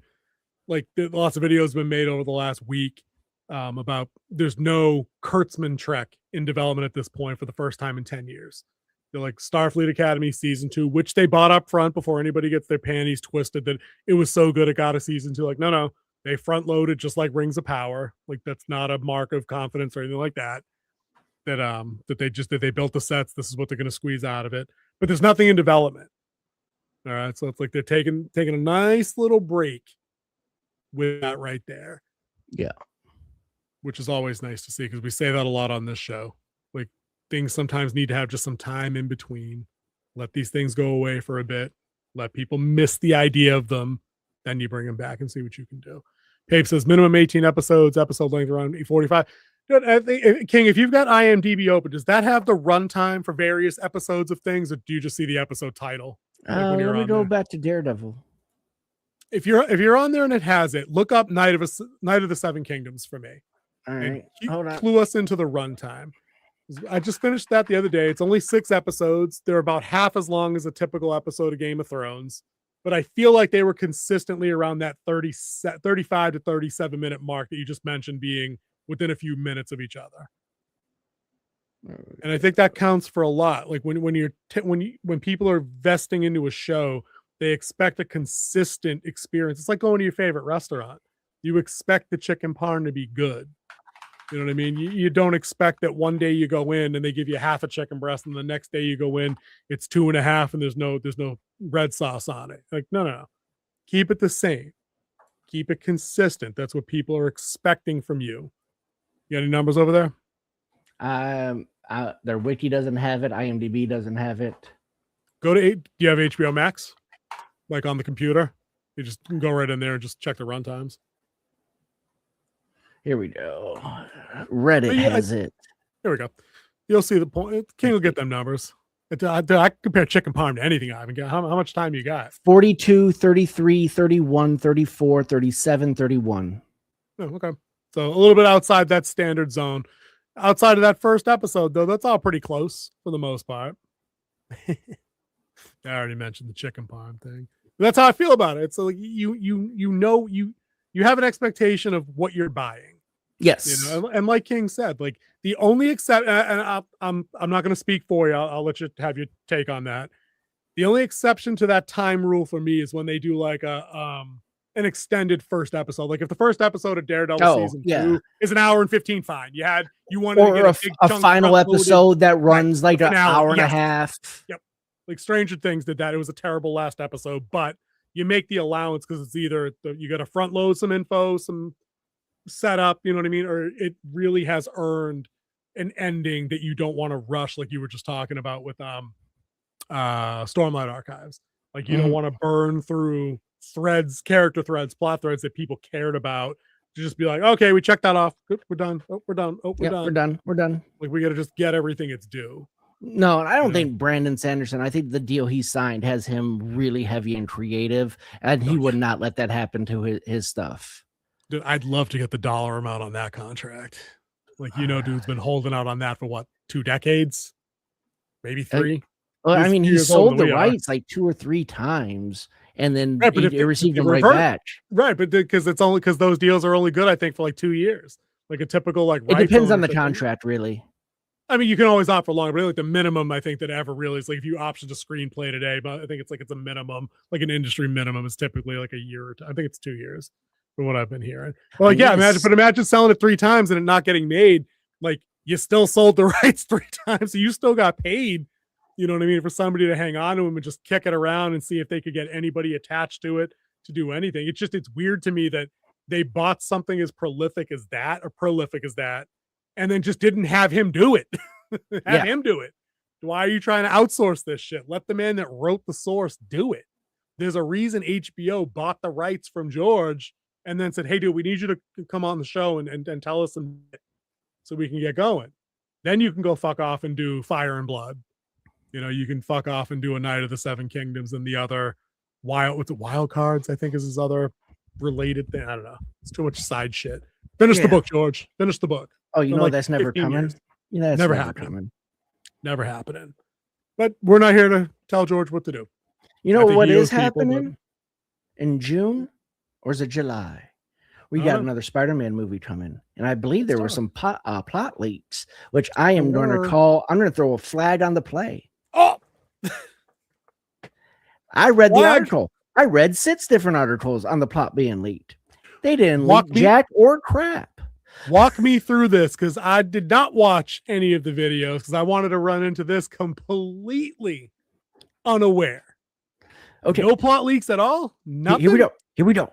Here's the big plot leak that was consistent through all the articles. Peter Parker is no more. He is full-time Spider-Man. I don't even think that's the one I got, but he's full-time Spider-Man. He believes MJ's better off without him. Well, we knew that. He has a chain of bad guys he's fighting, and there's a possibility that Tom Holland Spider-Man dies in this movie. But it could be just them recreating the iconic comic book cover of Web of Spider-Man 32. That's it. Well, the headline from that Park Place suggests that Spider-Man teams with Fairy Jean dust. Grey. It's nothing. It's still, it's not a plot. I guess that's a specific plot leak, but it's not specific enough to actually get me excited. Like, what do I care if he's doing anything with Jean Grey? It's fugazi. It was to get people to click. I didn't say it was true. I said it's technically a plot leak. You know, like they're just telling you something that happens. But what does this mean? On the run from X-Men villain, does it mean a typical villain of the X-Men's rogue gallery, or does it mean villainous X-Men? Like, what could it's got to be the former, right? It's going to be the first thing I said. Yeah, based on the wording, because it doesn't say villainous X-Men. It says X-Men villain. So, and maybe that's why Sadie Sink as Jean Grey shows up. All right, well then, why do we let me get off my full screen. Scroll down. While we read Ivan's comment here. Disney Plus is normally good at run times, but Andor and Percy Jackson were exceptions, or isn't good at run times. Yes, Ivan's on fire tonight with them facts, 100%. And you'll note that both of these shows we reviewed very well. We loved both of these shows. We loved both seasons of both of these shows, actually. Yeah, and they couldn't be more different than anything else they're putting out. I mean, just in terms of the stuff we cover, like you've got a legit kid show based on like kid lit coming of age, mythological hidden society half god thing, and then deep dark political sci-fi action thriller on the other side. Spy thriller, especially in season 2, 100% in season 2. Like they couldn't be more different. As it turns out, when you put talented people together on a mission with a cohesive vision, when adults are controlling the room, you get 100%. Good stuff. We're looking at you, Tony Gilroy. Remember, we drank to your behalf. We did, dude. I can't scroll down, but if you want to go scroll down the article, I can't scroll down the article. It's on your screen. Did I put that on there? I thought you put it on there. I did not. I don't know how to scroll down on that shit. I got to go to that, and then I can. Yeah, you have to put it on the actual screen. See, I learned. Let's go through this real quick before we get out of here, right? Plot leak making the rounds, rumor details accurate, could introduce mutants into the franchise major way. We kind of got that. Yeah. The reported story development centers on Peter Parker teaming up with a young Jean Grey, who we think is Sadie Sink, while being hunted by the government organization Damage Control, who I'm already bored of seeing after Wonder Man and don't really want any more of that. While none of the details have been confirmed by Marvel or Sony, the rumor has sparked significant discussion among fans about what the 4th Spider-Man film might look like following the events of No Way Home. Plot leaks suggest Jean Grey is captured, probably, According to industry scooper My Time to Shine, hello, never heard of him. Don't know if that's a big channel or not, or a big personality. Couldn't tell you. Sadie Sink's character, who is widely rumored to be Jean Grey from the X-Men, becomes the focal point of the film's central conflict. Okay. So Sadie is kidnapped by damage control. They torture her and Spider-Man saves her. And the guy from Severance with the mustache is chasing her. The show Severance? Yes. Okay. This guy sucks at breaking things. The reported Spider-Man Brand New Day plot leak claims that Jean Grey is capped. You just said that. This is the third time I've read that. Yeah, I think the top one is the actual tweet that they saw him reporting. I just want to scan through the rest of this. Last portion on the run together. X-Men villain aggressively pursuing. So that goes against everything of the cast. You just said about damage control. And also just what this article said, that it's damage control hunting her down, but also an X-Men villain. Okay. Oh, here we go right here. Multiple rumor accounts, grain of salt, have suggested Tillman may portray William Metzger, a relatively obscure X-Men villain associated with anti-mutant sentiment. Who is William Metzger in the comics? I don't even remember that name. Okay. In the MCU version, Metzger is reportedly being reimagined as the leader of damage control, positioning him as a major antagonist. While Metzger may not be the film's primary, the character's role could establish broader anti-mutant government storylines. That's typical for X-Men, though. Oh, but Tombstone and Scorpion may still be the main villain. All right, enough of this bullshit. Yeah, I would trust Gas Station Sushi over that article. And you know how I feel about Gas Station Sushi, dude. Just saying. I would trust street meat from Africa that doesn't have a street. Dude, I would trust the fact that I wouldn't get every strain of hepatitis from a public toilet that I sat on before I would trust this collection of rumors here. It contradicted itself 4 times within the first 5 paragraphs, for fuck's sake. I mean, what are you going to do? I would trust a blind barber more than I trust that article. That's good. Dude, is not Brand New Day. Let me back this up with one move. The Tom Holland Spider-Man movies, haven't they each followed like one major arc of his from like a modern Spider-Man run? Has that not been like the backbone of his 3 movies? No, it's been more MCU-ish, where they took it's been its own stuff. Yeah, it's kind of been its own stuff. I would give it that. Okay. But I mean, there was no talk of Frank Castle in there because he is in it. There's no talk of the Hulk in it because he's supposed to fight the Hulk in this. Mm-hmm. Ned becoming the Hobgoblin. And you have Tombstone and you have Scorpion in this. There's supposed to be a poison scene where he's hallucinating. So that's just Scorpion a little bit, right? Yeah. Or Hobgoblin. Or Hobgoblin with the doesn't he have gas bombs and shit? Yeah, Hobgoblin actually has like finger rays. Like you're thinking of Green Goblin. I thought, oh, that's right. Hobgoblin was way worse. That's our whole different dude. You're right. My bad. Hobgoblin in the comic book was actually a serial killer who fell upon Green Goblin's hideout and stole everything. 100% right. 100% right. Dude, I don't know. It sounds like they've got a lot going on with this movie. Then, if half of any of that is accurate, what's your level of hype for Brand New Day? Coming off of the last appearance this dude had in No Way Home. Well, I love No Way Home. That's probably one of my most favorite, more recent MCU type installments. For sure. So I'm ready to see it. I'm ready to bid farewell to Tom Holland. It's time for him to hang up the web slingers. Yep. Hang up the tights. Him move on from MJ and have a new MJ, the real Mary Jane, come in. Mm-hmm. And I think that this, if any of that collection of rumors is accurate, I'm perplexed, right? At the end of the last time we saw this dude, Doctor Strange had to memory wipe the city or something. Everybody. It was right? everybody. You know what I'm saying, right? Which caused cracks in the multiverse, right? Well, yeah, that was the beginning of it, and then he just had to make everyone forget. Right. So we know Doctor Strange hasn't been connected to this movie in any way. Nope. And he's not connected to Doomsday. Nope. After his own last appearance in Multiverse of Madness was leaving to battle an incursion with Clea. So did they forget that's a thing and Benedict Cumberbatch is no longer around? Like, it seems to me like we're making this really weird leap forward with that doesn't, again, we're talking about connectivity. It feels like they're leaving something behind here. I think he won't be back till Secret Wars because it takes away the time stone. So you don't have to worry about him just repeating until they get it right or him seeing the one possible way. Yeah, but does he even? I don't even remember. Didn't Steve take the gauntlet and all the gems with him? I don't think Doctor Strange has the time stone anymore, does he? That was the whole point of Steve leaving with the gauntlet, was he's going to put them all back.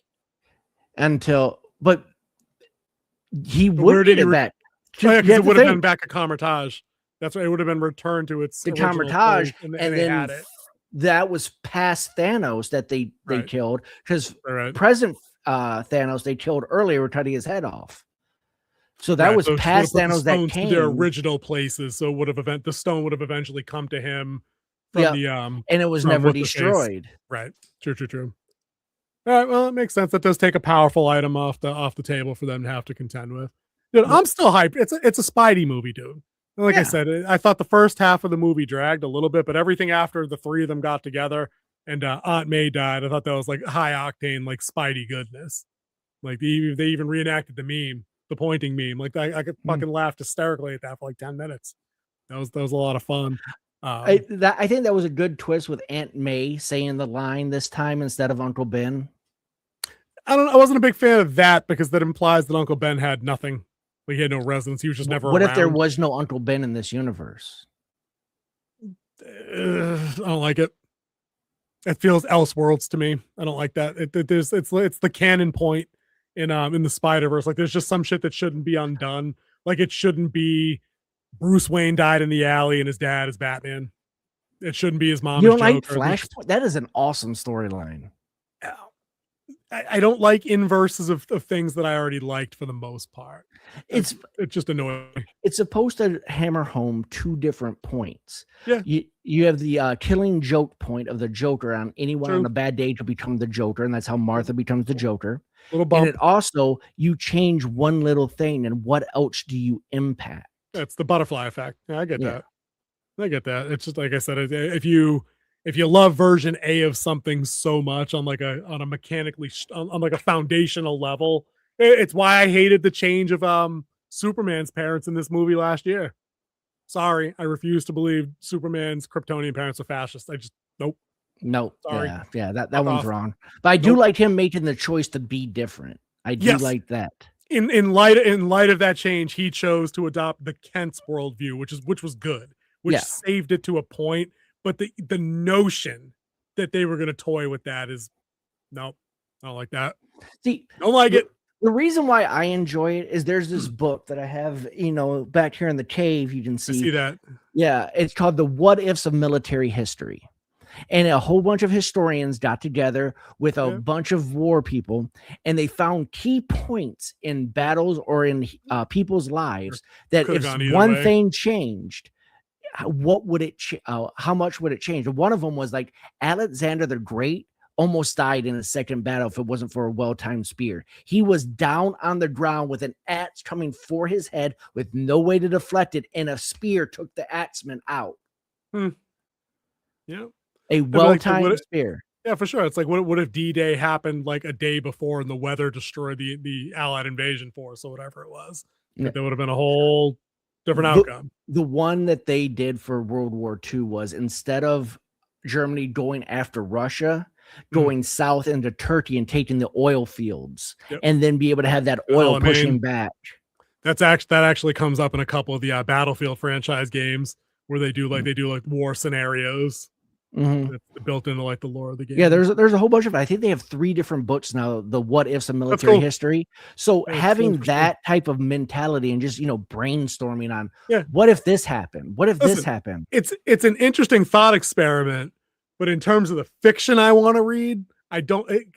On the one hand, I get that it takes a lot of creative muscle to even just see through alternate possibility B, like to actually write the story out and make it make logical sense and be coherent, that does take a lot of work. So it's not the laziest thing ever. But at the same time, currently we don't get a lot of that in what IP serves us. We get the lazy version. We get the version of, his parents are just fascist, racist, or whatever. And then like nothing meaningful happens after that. We get the lazy version via gender swap and race swap and characters all the time as the alternate versions of things. And that stuff's boring to me. The well thought out stuff, like you were talking about Flashpoint, yeah, you can make an exception for that as long as it's agreed upon that the original timeline is prime timeline, like that's the canon point. Everything else is just for fun. That's kind of where I got to come down on that. Dude, let's do some poll results because it's getting late and I got to go do some stuff before work. Hang on, guys. Hold on a second. I got to get back into this. My bad. You got me doing research and I had to close it. So I think the poll is already closed. Oh, there we go. I don't know how that shit works. There we go. Poll is ended, and the results are the winner with 57% of the 7 votes is the Supernatural. Monster come in second with 29%, and found footage rounds out with 14%, where slashers getting 0% of the vote. No love for no love for Jason and Freddy. Huh. That's you know what, dude? I feel tonight's theme on the show, I feel like it's been waves of things that come and go, trends in entertainment. And maybe the slasher thing is just out for a hot minute, but found footage, 14% of the vote. I feel like found footage has come and gone too. The only reason that I think has a foothold in the kind of media, it's because any asshole with a phone now can literally just go write that little script and then film something that they could pass off on Tubi, as found footage. It's the easy thing to do. But I never really gravitated to that. I don't know. The reason why I put it on there is just opening this weekend as well with Undertone, but it's only on that streaming. That was at Slasher. Shudder. Yeah. On Shudder is a found footage horror movie called Body Cam, which looks pretty interesting. Actually, I think Shudder's really up their game. I talked to a couple people about it at work, and they said that they got it when it first came out, and they didn't really like the movies that were on there. It was wall-to-wall garbage, dude, for a long time. Yeah, I think they've really upped their game with some of these movies that they have coming out on there. I think they had like 30 days of new movies this month. No shit. Yeah. We'll have to take a look at that as a streamer, and we can get more horror content on the channel since we both enjoy the genre. Yeah, so Body Cam was interesting. It's cops are responding to a domestic violence type thing. It goes haywire, resulting in one of the cops drawing and shooting. And then they're worried about what the body cam showed. Will it show it clean? So they try to cover it up, but they realize not everyone's normal. And then what they go through. So it looked interesting. Where the horror vibe is. That sounds more like a documentary waiting to happen. But yeah. But that's the beauty of found footage, is that there's a lot of interesting ways you can play with it. The problem with found footage for me is that the stuff that I've seen on places like Tubi, on places like Shudder, is that you get a lot of, and I'm not using this word disparagingly at all, you get a lot of amateur efforts with found footage. So a lot of things are shot in an amateur way. They're incoherent. Things aren't framed the right way. Lighting and sound are typically terrible. Acting, writing, not exactly top notch. You know what I mean? And there's a lot to sift through to get to something that hopefully may be on the level as what you're describing, Yeah, I mean, you have your initial entries, I would say, is, Blair Witch Project to really put the genre on the map.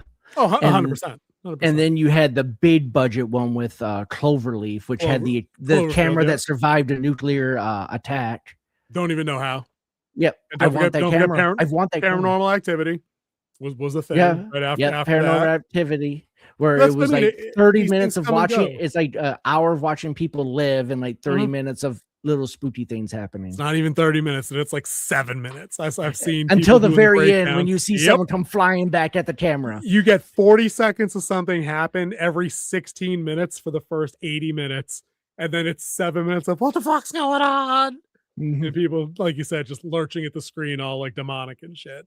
Like that's I think that's a found footage, I think mostly is going to end up being like a time capsule genre. Like it's going to be something that is always around, but I don't think we're going to be seeing any big entries out of that as a genre coming up again, because it's so oversaturated with low budget entries that I can't imagine anybody wanting to do a big budget entry in that now, after Paranormal Activity kind of staked the claim for like what the genre was capable of. Like, oh, look, we got webcams, we got home surveillance, we've got cell phones, we've got dash cams, we got whatever, body cams.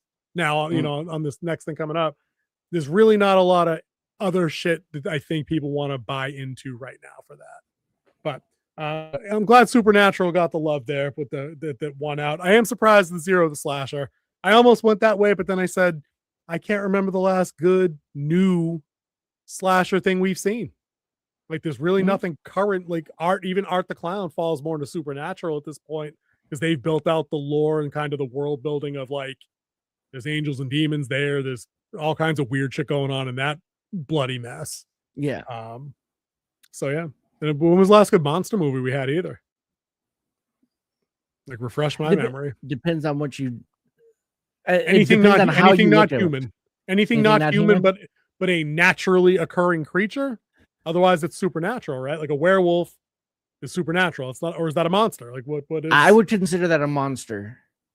So supernatural is like ghosts, curses. Yeah, ghosts, demons. Okay, all right. But like cryptids, monster movies. Big. Yeah. Yeah. Okay. I would consider most cryptids monster movies. And what was the last big monster movie that we had then? Godzilla -1. Like that's too big to even be. Is that even a monster movie? They have -0 coming out this year too, just to keep that on your calendar. Can't wait. I'll be there day one. I'll be there day one, let alone -0. Yeah, I can't remember, but the slasher thing, I feel like that might also be a product of 80s, 90s, aughts too. You know, that might just be past it. Like we've exhausted the possibility of that until somebody comes up with the killer Nightmare on Elm Street idea. I think the last true slasher that we have right now is Scream. Yeah, like after Ghostface, like what is there? Yeah, like what I'm sure. And listen, to be fair, you and I don't watch everything that comes out. There's loads of low budget and indie stuff that comes out. Yeah. There's and that's not even just the stuff that's relegated to Shudder or Tubi. There are things that absolutely hit theatrically. I'm sure somebody will tell us in a comment on one of the shorts that we're going to post that The Strangers is absolutely good slasher. Maybe. It doesn't move the needle for me any. So that's why I did not get my vote. But I think Zombies is a little played out. That's why I didn't put Zombies on there. Fair, but yeah, but we need a break from Zombies, because we did like a decade of Zombies. It's time to give them a break. That's the same thing that happened to vampires after Twilight. You know, it's the same thing that happened to Ghosts with The Ring and with The Grudge. Like there was 1 billion and 2 those are copies. the Japanese remakes. I call them. Specifically, yeah. I mean, but they did One Missed Call. They had 10, 20 other things that came out, wide release, big screen at your theater, not just on digital video to rent or whatever. You know, they're all there. But guys, I think we're going to call it a show. We appreciate everybody that dropped by. We appreciate you guys that are going to check the video out later. Do me a favor, do the like button and all that good stuff, but go check out our Scream review. I think the King and I had a pretty good discussion on Scream 7. We didn't get into, if you're trying to just do the escapist thing, we don't talk at all about the controversy involved with some of the casting and people and some of the political issues that went involved in people leaving the project that resulted in Nev Campbell coming back. So if you want to just take a look at the movie and actually break down with us how it ranks within the franchise, that's there for you. Go take a peek at that. And I'll leave it to the King to do the goodbyes and good nights. But we love you and we appreciate your support. Good night, people.